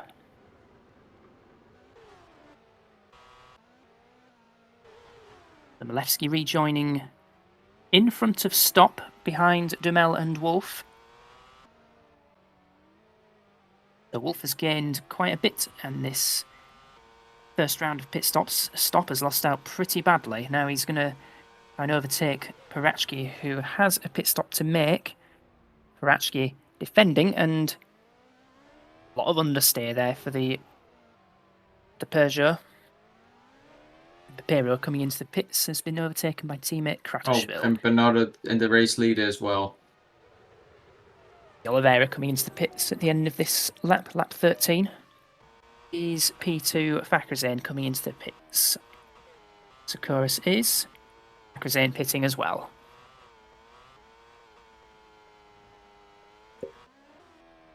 And Ferreira not pitting yet, so he's going to be leading a lap at the Youngam race. Right. Now here's getting interesting. Bernardo Oliveira has led every single lap so far.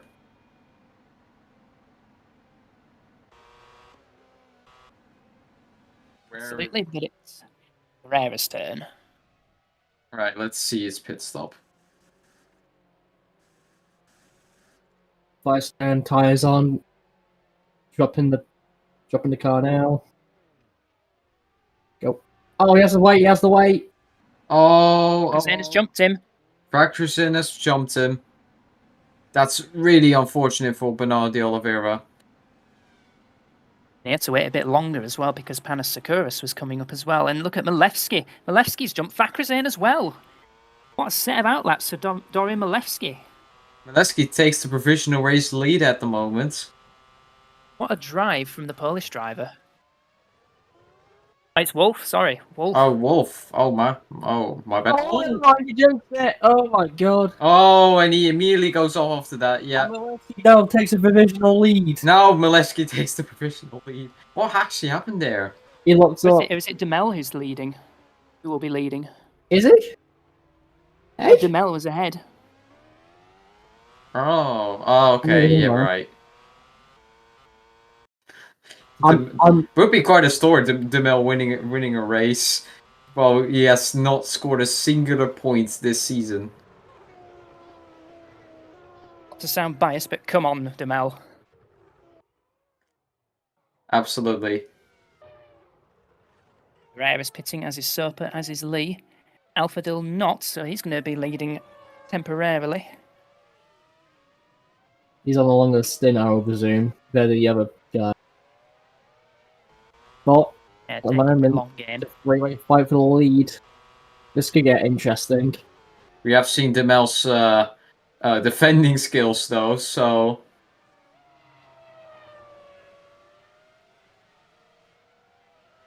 Won't this be a turn up for the books? So through the final series of corners, we've got Ferreira and Soper in the pits. Lee will also be pitting, and Alphadil has got a pretty feisty trio coming up to him. Here we go. Here goes Milwaukee. He's gained on. Lesky, is he gonna take the provisional race lead, or is Demel gonna defend? Demel doesn't defend, and now Mileski takes the provisional race lead. As Wolf is also gonna try to get Demel now. That was a bit of a swerve from Demel, so Milewski takes the net lead. Parachki comes into the pits for his first actual pit stop. Animal goes to the That's inside late line. braking. Forced out.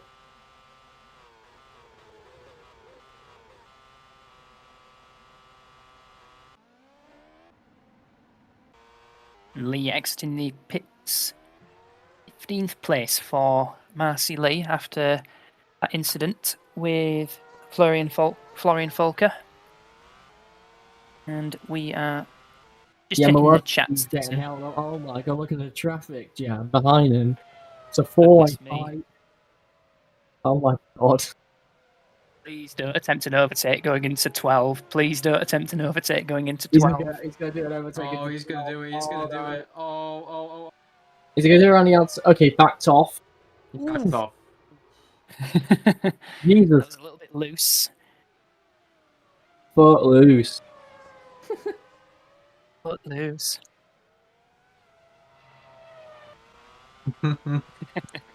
Dumb, stupid, but we all love it. Kind of like the Las Vegas Street Circuit. It's so stupid, but racing is actually decent.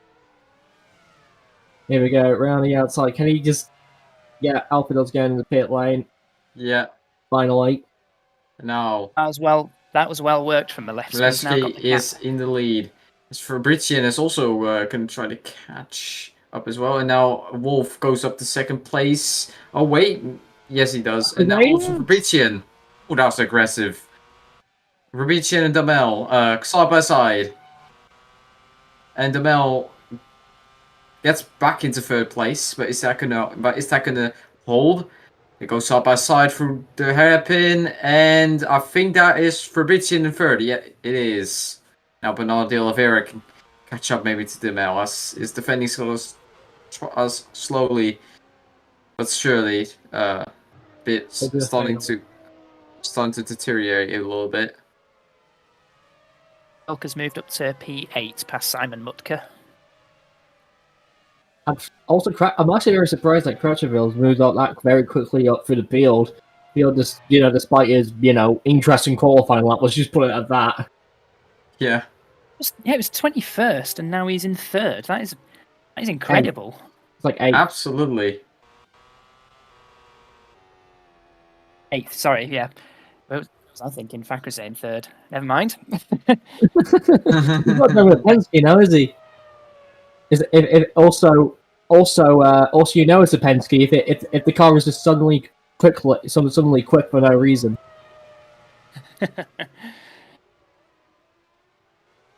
The Peugeot's now looking for a way past Demel. I think that early pit stop for Demel is now starting to backfire. Now, as you can see, the two teammates of Mileski and Wolf are starting to go away. And as now Bernardo de Oliveira tries to move on Demel, and I think he's going to make that stick. Oh, no, not quite. Is it going to go side by side for you? No, Bernardo Oliveira's up to 4th. And now Kratishville looking at 5th place now. Nearly up to 3rd. There's also a quite aggressive man behind Stop. Absolutely. As Parachki makes his way past Alphadil for 15th. Now, he's got clear track in front of him as Parachki, and with all his And stuff going on. now there is pyramids of Adam Wolf and the Colin of Mileski. So I confused the liveries for a moment there. I thought they were the same, but never mind. But anyway, coming back to my statement, it's now fighting for the lead as Wolf is getting very close to Mileski. And Mileski looking for his first podium of the season. Mutka and Ferreira just taken Volker, so Volker losing 2 places. Oh damn! Yeah. He's got an issue. Oh. That is again that is a champion, not a consequence for the championship, and also very lucky for David Kupok because Florian Volker, the guy who is 2 points behind Kupok, it has an issue. Wolf taking the lead from Milevski. Meanwhile, Adam Wolf is taking the lead, chasing his 2nd win of the season. With Parachki, Kupok and Volker faltering, then that's going to put Wolf right back into championship contention because we're having Absolutely some chatter in the chat about championship standings, and well, there's a little bit there if it stays like this with Wolf wins. But, well, I can't really do the maths right now, but it's, yeah, and with there being quite a bit of action in this race, it's a tad early to be talking championship, but we'll try anyway, as not battling around the outside. Dumel, please don't take too much of an inside line. Right. Dumel, Oh. no. Yeah, That's tyres. that's unfortunate. That's just unfortunate. Bad luck bogey again. Pretty much makes the same. Pretty much goes way too wide. Luckily, doesn't crash into the barrier, unlike some other people did there. But yeah, still very unfortunate. As Florian Volker gets back out, now has to do a massive comeback drive in order to rescue even some points. Because as things stands, with Adam Wolf in the lead, let me get my calculator at the moment. So as things stands, with Paretsky, Kupok, and Volker not scoring any points, that would make him at the moment P4. Though I'm not counting Mutke's points. Yeah, what position is Mutke at the moment? Mutka is in the points. He is P7. P7. 6 That would points. mean at the moment. That would mean right now. 78 Adam points. is at the moment in 4th, and Mutke would be in 5th. So that's Paretsky would still be leading as things stand.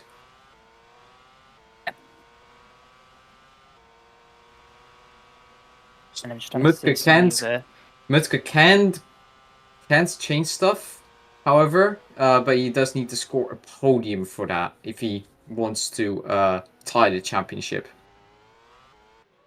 And then take the lead by race wins.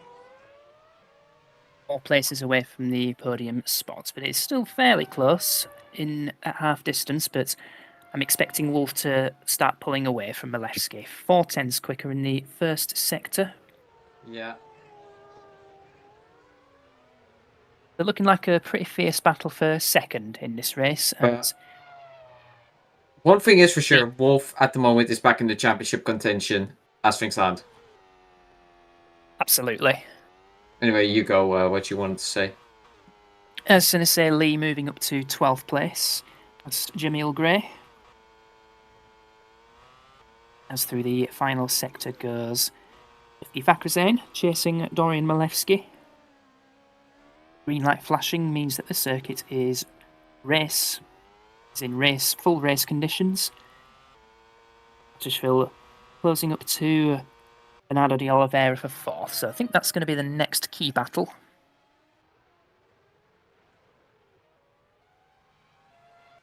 Here's Soper on Demel. That was an attempted round the outside overtake at the penultimate corner, but now up the inside. Right, can he make it That's stick? tight. Ooh, that's very tight and doesn't make it stick. That's going to bring Sakuras into play, but Soper nicely in the slipstream of Dumel. He's chosen the wrong side. I wouldn't have gone that direction if I were you. Oh, The inside, but I feel that's a bit late now. yeah, Florian Volker sets the fastest lap of the race. He's definitely trying to catch up. Yes, and If, Fabio and currently P17. Is it just those in the top 10 who set the fastest lap who get the bonus point, or is it anybody who sets the fastest lap?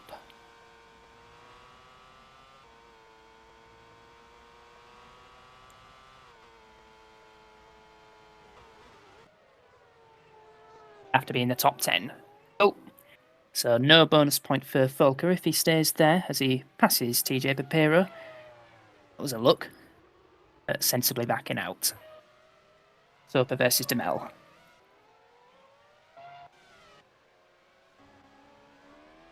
Here is the battle now for P4. Bernardo de Oliveira versus Yuri Kratishvili.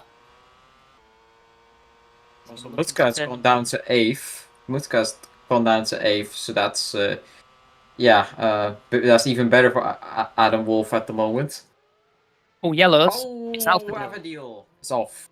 What happens? Is it contact? Oh my gosh, Is it Flo. Volker again? Oh my gosh, Volker. Oh my gosh. 3 from 3. Three times and three times he has done it now. That's the hat trick for Florian Volker. In terms of taking drivers out without any damage as well. His front suspension must be made out of iron girders. Ferreira's up to P6 past Guillaume's stop. As Parachki versus Gray for 13th.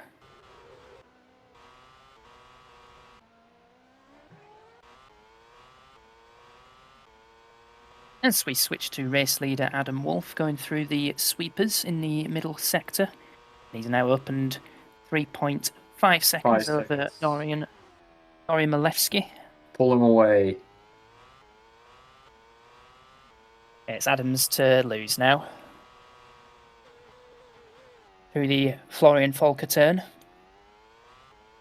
Yeah, I think we should just rename one of the corners here to the Florian Volk corner forever. Yeah, I think so. Turn 3 can...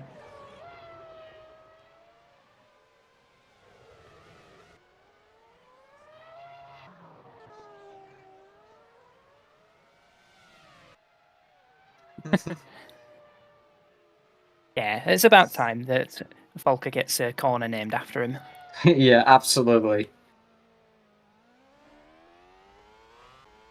Maybe turn 3 can be the Parachki corner since he took off... was it Alphadil's rear wing? Yeah, I think it was Alphadil. Wolf approaching, Parachki corner.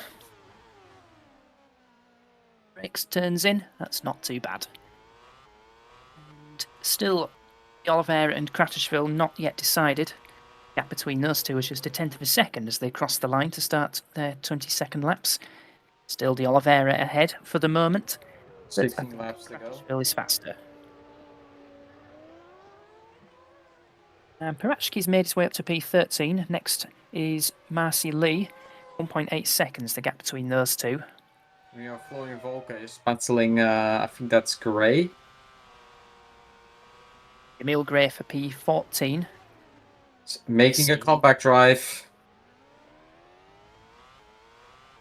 As remember, scoring any points today would be massive for the championship. with Kupok and still Volker still out of the points, but especially because Kupok is out of the race. I'm just trying to remember who Volker hit the first time round, because second time it was Lee, then third it was Alfadil. I'm just looking back. Is he going to make it 4 from 4 into his own corner? Well, he's checking the outside, so I think that's safe for the moment. It's great news for Gray. At least one more lap.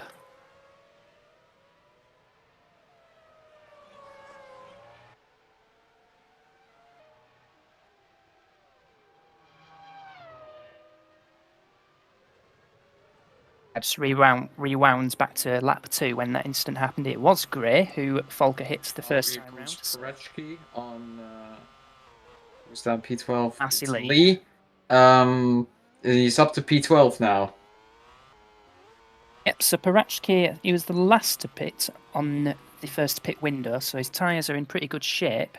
So he's going to use, I think he's got a 9-second gap between himself and P11, so if he pushes hard, then he could still have an outside shot of some points. So Parachki's race not fully over as Volker looks at the inside of Parachki corner as the Oliveira fighting his car going through the turn 10 left-hand sweep there, as he still has Kratishville all over his 6.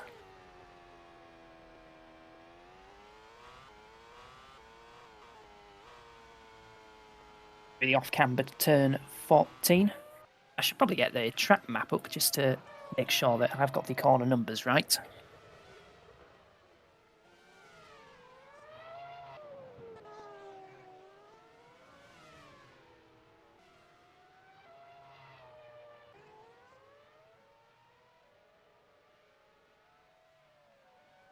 Long left's actually turn 11, and according to the map, it's all one corner. And Gray safe once again for another lap. And now Volker has got the other McLaren all over the back of him. It's TJ Bapiro, I think. Meanwhile, Mutka goes down to P9, I see in the standings there. So, yeah, see, that's even better for the Wolf at the moment. Oh, that's aggressive. Yeah, will do nicely for Volker, although Gray is coming back out of Pride, and he gets him back more or less. Not Never quite. mind. Though it's this in the theme of what he has been doing in the race. This race, he has been very aggressive. This race takes every single opportunity very aggressively. Well, for now, it's working. Yeah, it was a nice move there from Volker, despite Gray's fighting back at the first corner. Absolutely. Ultimately, though, might not be for anything. Just more out of pride, I think, after his issue with the electronics. Ooh, that was a bit of a nudge, I think, from Gray and Bapiro. The contacts. Not quite. Okay. Just smoking the front tyres a little bit. So Kratishville's dropped back a bit from De Oliveira, now nearly a second off of the Peugeot. Having a little bit of a rest is Yuri Kratishville as we look at Enis Parachki. How far back from P11 is Parachki? Well, it's 4.3 seconds, so he's catching up pretty quickly to Rafael Dumel. So Dumel, P11, having valiantly fought off the pack at the beginning of the race. Uh-oh. Oh dear. Bapiro having nudging Gray out of the way at turn 11, Volker corner. That's Gray's second incident at that corner.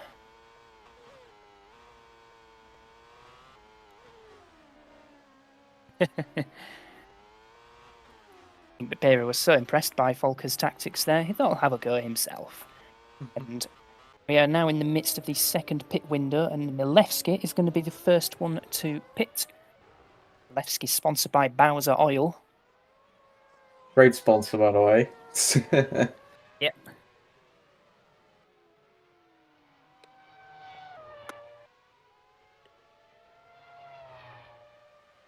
And he's got 1.5 seconds over Rifki Fakrazane, so yeah, quite taking the earliest opportunity, and Fakrazane not pitting just yet. And then just behind, De Oliveira. Still got Kratishvili in close company. Starting to spread out a little bit now.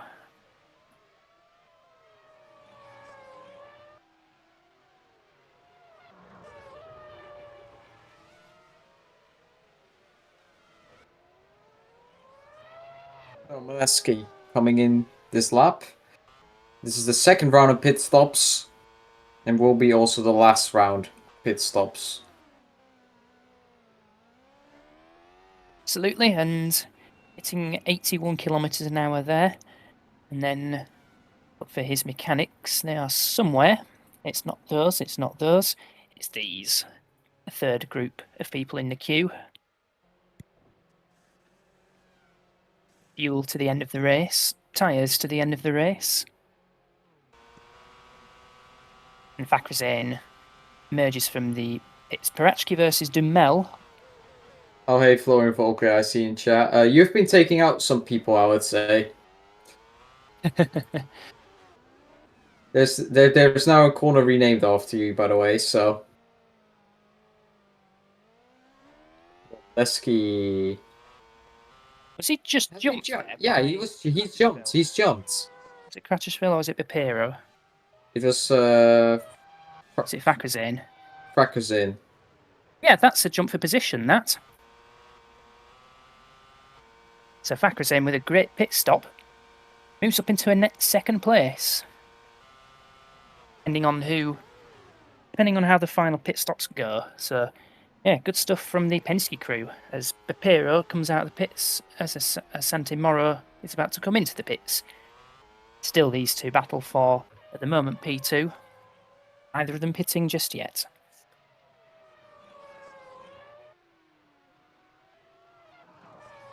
And as you can see, Adam Wolf is just absolutely pulled away. Lying on this second set of tyres.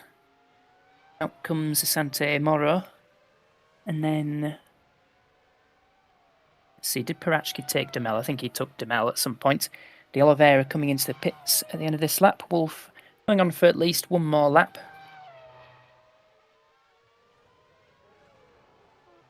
And Ferreira coming into the pits as well. As is Frederick Soper. Is this going to be the outside overtake from Volker? Not quite. Zane looking to take advantage of that, but got a four-car kerfuffle incoming at turn 1. That's Lee defending. Oof.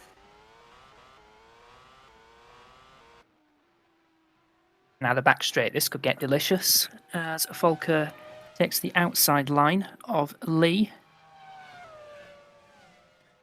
I see Bernardo de Oliveira in chat, former quant commentary list. Well, unfortunately, Blake is deafened, but... But anyway... Into turn 4, that's a good move from Volker. Yes. It's up to... What position is it? P7? P7 for the moment.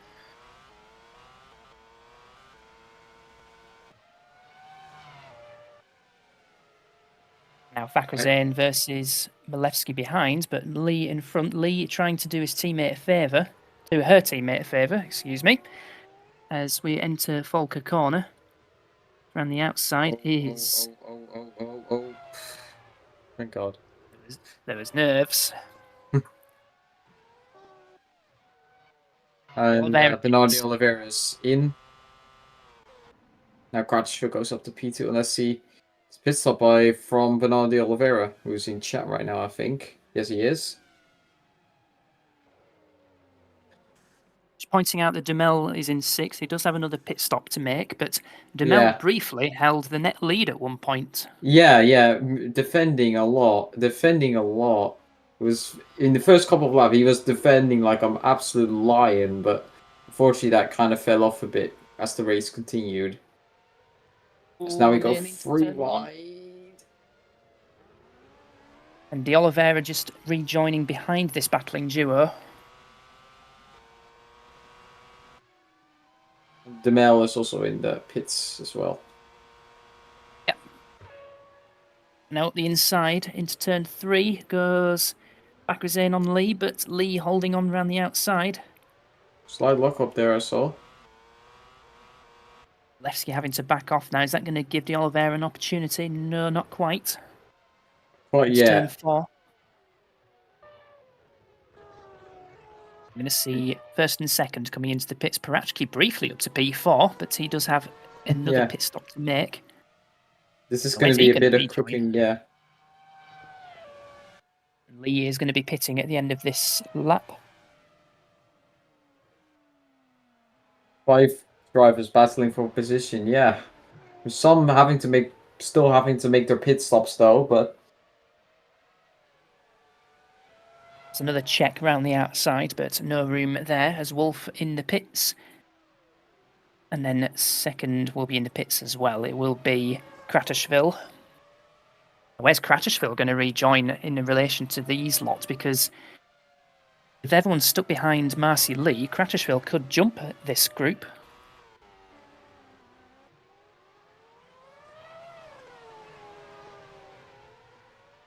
we shall see now as Kratishville is in. This is Pratchke Lee coming into the pits. Now de Oliveira. Now Oliveira is going to try to look around Molesky. He's going to go. Pits. That is Kratishville. He's jumped them all. Oh, Kratishville jumped them all. That's wow. That's really good for him. Yeah, Marcy Lee and pretty unfortunate for Bernardo de Oliveira. Very unfortunate, but yeah, that's Marcy Lee doing a massive favour to Kratishville. And Parachki rejoined 12th at that point. I expect I should say Kratishville to thank Lee after this race. Yep. And they're not even teammates. Not even teammates, to make it even better. Okay. So Guillaume Stop temporarily leads at the moment, but coming into the pits at the end of lap 29. Anyway, he's going to rejoin because that's going to be an interesting one if this lot do keep battling. Also, Paretsky comes out in P12, so still absolutely fighting for the points. And if everyone's going to be stuck behind Fakrazane in the final stages, then Stop is in, and as Adam Wolf retakes the lead again. So Wolf back into the lead and looking pretty comfortable in the lead. Yeah. Of course, Florian Volker had that technical issue mid-race, and what they say, if it happens to one car, it can happen to the other. And Stop rejoining behind this group as Molesky takes. Vera has a run on. I think that is. That's Fakrazane. Molesky still took Fakrazane, yeah. Ooh, around the outside. Side by side. And Bernardo Oliveira makes the move up to P5. P5 for de Oliveira. Well, it will be P5 once Volker makes his final stop. He should be pitting. I think his technical issue happened outside the second pit window. Yeah. Yep, Volker due into the pits at the end of this lap number 30. As we're going to see a replay of a small error from de Oliveira exiting 6.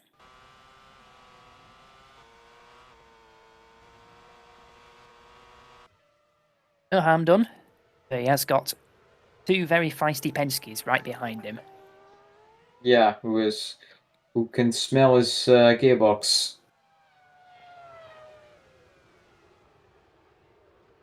Defend like a lion. I'm seeing in chat.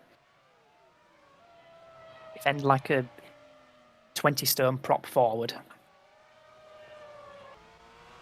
The only place I would not recommend defending at is in the Florian Volker corner.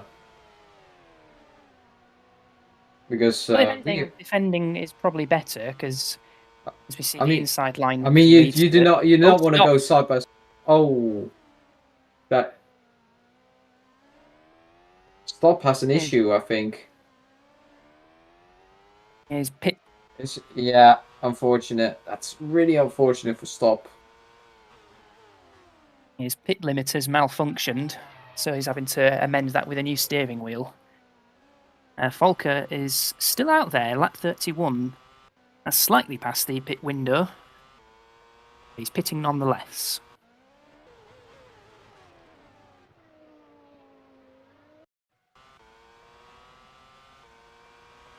It's Ferreira on one of the Penske's. Has not scored a single point this season, by the way. Now he's up to P6. Past Vakrazane. That's a good effort from the Meyer Shank, who currently sit last in the team's championship. With Morrow and Smith nowhere near. Oh, Oliveira! Two electrical problems at once. Unless that was a different problem altogether for the Oliveira. That's so unfortunate for Oliveira. What happened? Let's see in front, so... Yeah, another electrical problem.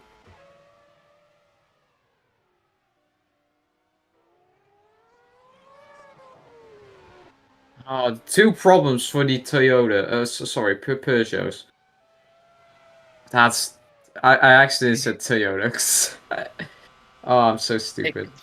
Completely the opposite in terms of reliability of Toyota. Yeah, I know. Anyway, Peugeot. Anyway, what I was meant to say, Peugeot. Two problems for the Peugeots. That is very bad. In the same exact lap too. That's rough. It's now another the Oliveira's. Reminds me of a bit in Top Gear where they were discussing Jeremy Clarkson's Ford GT. Peugeot disaster. Absolutely. Absolutely. And when they were inviting viewers to try and find a less reliable car than the Ford GT, Jeremy just goes, please write to us at, actually, I've got a Peugeot.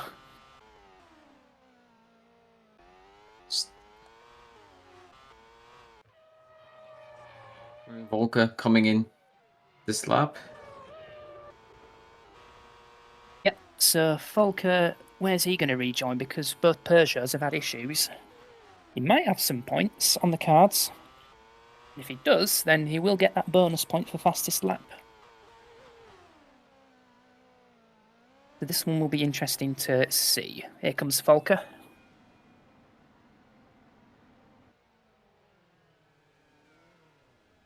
Now, has that moved Enis Perachki into the points after the French disaster? Right. Let's see where he comes out. Quick stop, indeed.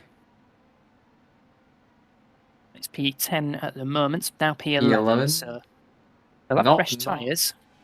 It's going to be really fast, absolutely. And as Perechki is right now P9. That is massive for the championship. That's mighty. Because both drivers are out. Oh well, sorry. The Kupok is out and Volker is still right now outside the points, but I expect him to be very fast in these final 6 laps. So the French manufacturers can't beat the allegations. Yep. The Peugeot reliability is not the greatest.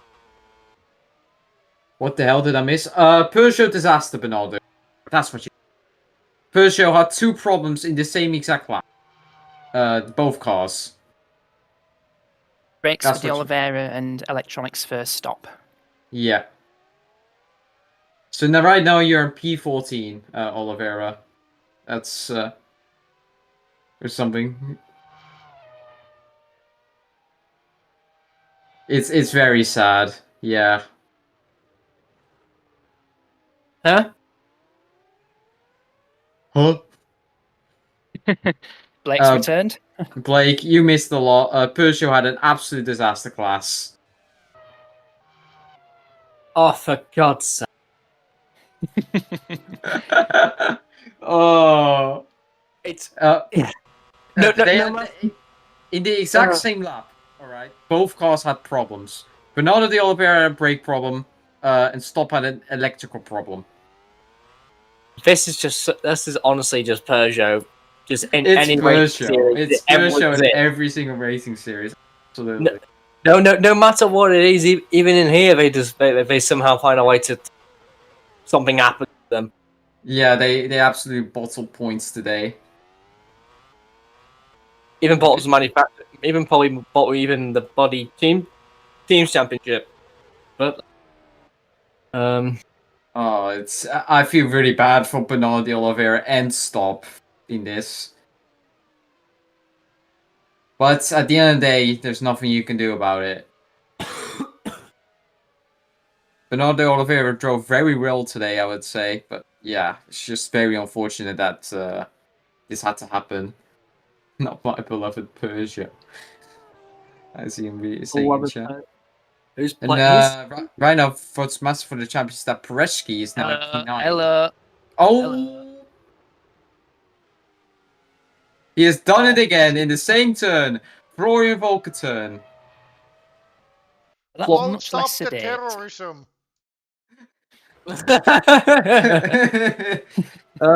I think we can't repeat what Yuri said to us. But yeah. Oh my. Oh my gosh. As Pereski goes up to P8, more points for the championship leader. Meanwhile, the second in the championship is currently still out of the race and will remain so. We heard Yuri there. Yeah. Yeah. Yeah. You know it's bad that even when Yuri turns the microphone on. You know Yeah. it's bad. Yeah. Yeah. Florian Volker, more like Dale Volker. I don't know, Volker. I don't know because he just keeps fucking running people like Dale Earnhardt. I've just seen who's next. I want to make a joke, but I think that's too inappropriate, so I'm not gonna say it. Yeah, good. I mean, I was just seeing who's next on Volker's hit list. Please do not do the same thing to Rafael Dumel, please. he's gonna do it to Rafael Dumel. Oh, Dumel right now P10 with 4 laps remaining. On board wait. scores first ever points. Oh, points. Livery designers. Could you make sure you can run? Can you put Florian Volker in a black livery next time? In an all black livery with his number font on the side of the car, and just see what happens. All right. Here's the live standings at the moment. Dennis has stated. So Pereski is right now leading with 89 points. Then Kupok with 84. Volker with 83. And That could change. And Mutka with 78. That could change because Volker's catching Demel. Yeah. So it's provisional standings. I was going to make another livery suggestion. Not quite Also, livery suggestion. Also, Adam Wolf and plus 15 positions and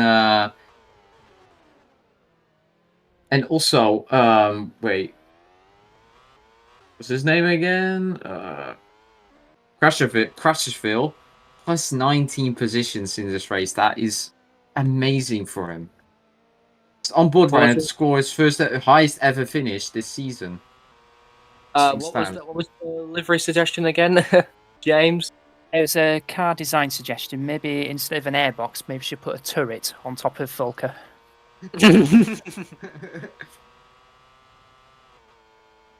Oh no! Please not on Demel. Please not on Please Demel. not Oh, God, Demel. Please. Here comes the Intimidator. Here comes Oh, the no. Intimidator. We're in Volker. Oh, thank God, Demel gets to live another day. I think. Oh my God! Have you seen what Flo has typed in chat? Oh, what is he said? Come on, hit. Oh, Flo. Flo, I man. Robert Ionescu's just joined the chat. He's you shunted into me to turn 11. Tore off both our wheels in the actual collision rather than any impact with the wall. So yeah, we've exchanged phone numbers. Here comes Florian Volk on Demel. Note Demel defense.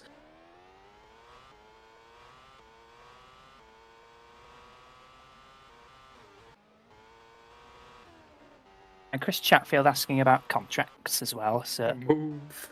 that was a move. It says Volker in the chat. Yeah, Chatfield chatting contracts. Because if Volker gets double points because fastest lap, he's gonna. I think he is going to catch Kupok. I think it's gonna be level on points. I think. Yeah, it's level 1 point. It is 1 point. But Florian is no, never mind. Wait, I think Florian would take the lead though because of his finishing. Yeah, Parachki will still be leading the championship. But by the No, way, no, I mean like P2. oh yeah, P2, yeah. Oh, is he going to do it again? No. Oh. All right, let's. Well, guys, by the way, we have to say we do not support Florian Volker terrorism. It should be Oh. Absolutely. P6. P6 for Praski. Extra points on the board. Extra points on the board. As Aswing said, he would gain 8 points on Kupok. And Florian Volker, he's going to try again. Ooh. Almost made contact.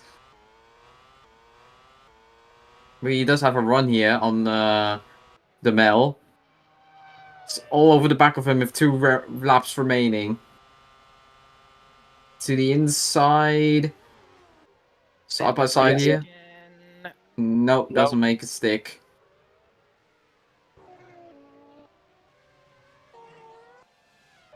I say what, Parachki is not far off of P5 as well. You could even get P5. Maybe a touch too much of an ask, but if ever a drive deserved a championship, then that Parachki's comeback surely must be it. From damaging his front wing and being absolute dead last in the first couple of laps to now P6, and I don't think he's going to get P5, but still P6 is still an absolute comeback drive, an absolute driver of the day from. Yeah, although having said that, he did brake too late on that first lap and took off Alpha Dill's rear wing. So yeah, I think not fastest. The driver of the day. Let's go to Kratishville. Kratishville as well, fucking P plus 19 positions. How did Molesky? Yeah. We both got to that at the same time. yeah. He's genuinely been quick this race, is Molesky. Yeah. And he did start P6, so he was up there from dry wet qualifying. So yeah, decent qualifying, decent race. Crashville 21st to seconds, not 21st to third. Should correct myself there. As we watch Adam Wolf enjoying the last lap. And a Wolf going around the final few. I think it's this the final few corners now. There's 3 more to go now. There's one of them. Yeah. As Adam Wolf is going to win round 8 of the championship here in South Korea. And let's not forget, he started P16. Yeah, but Crutchfield here started even lower. Plus 19 positions. Oh, Oh, no. Pereira! Oh, that's heartbreak. Oh, that's heartbreak for Pereira. He was on board to score his first ever points. But now it's looking a little bit in jeopardy now, as he is coming to a standstill. It's P8 at the moment. P8 at the moment. That's in time. Crutchfield is going to get P2.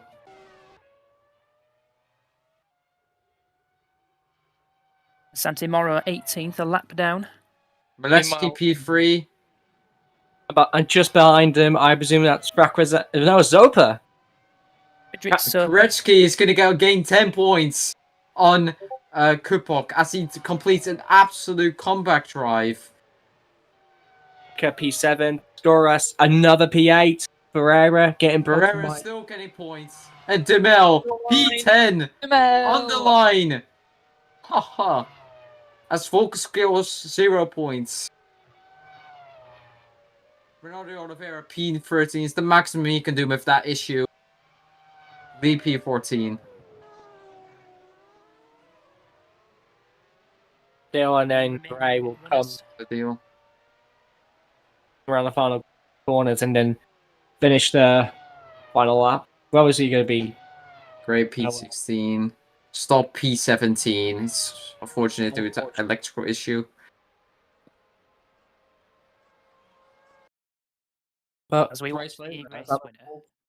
Well then. Race. That's confirmed. So I'll do the first 8 and then the next 7 and the next 7 for you two. So Adam Wolf wins by nearly 25 seconds in the end from Yuri Kratishvili. Dorian Malevsky third ahead of Friedrich Soper P4. Parachki comeback drive up to 5th ahead of Rifki Fakhrizadeh 6th in the other Penske, Muchka 7th, and then Panos Sakouras in the Viper in 8th.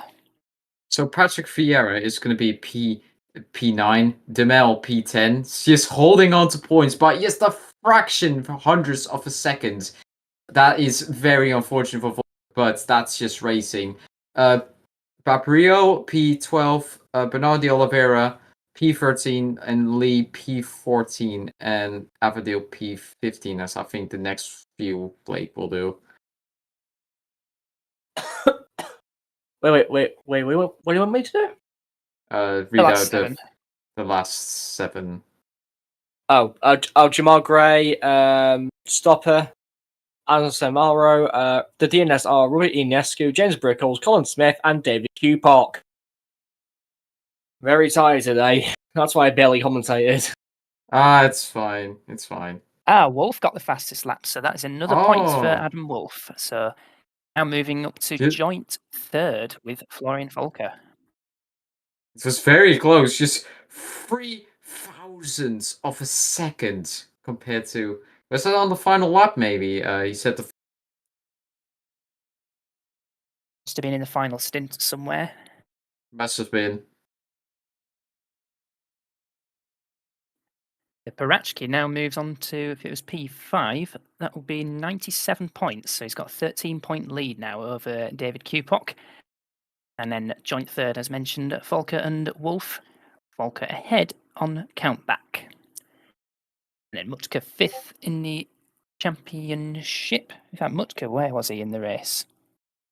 He was 7th. So, yeah, P5 in the championship.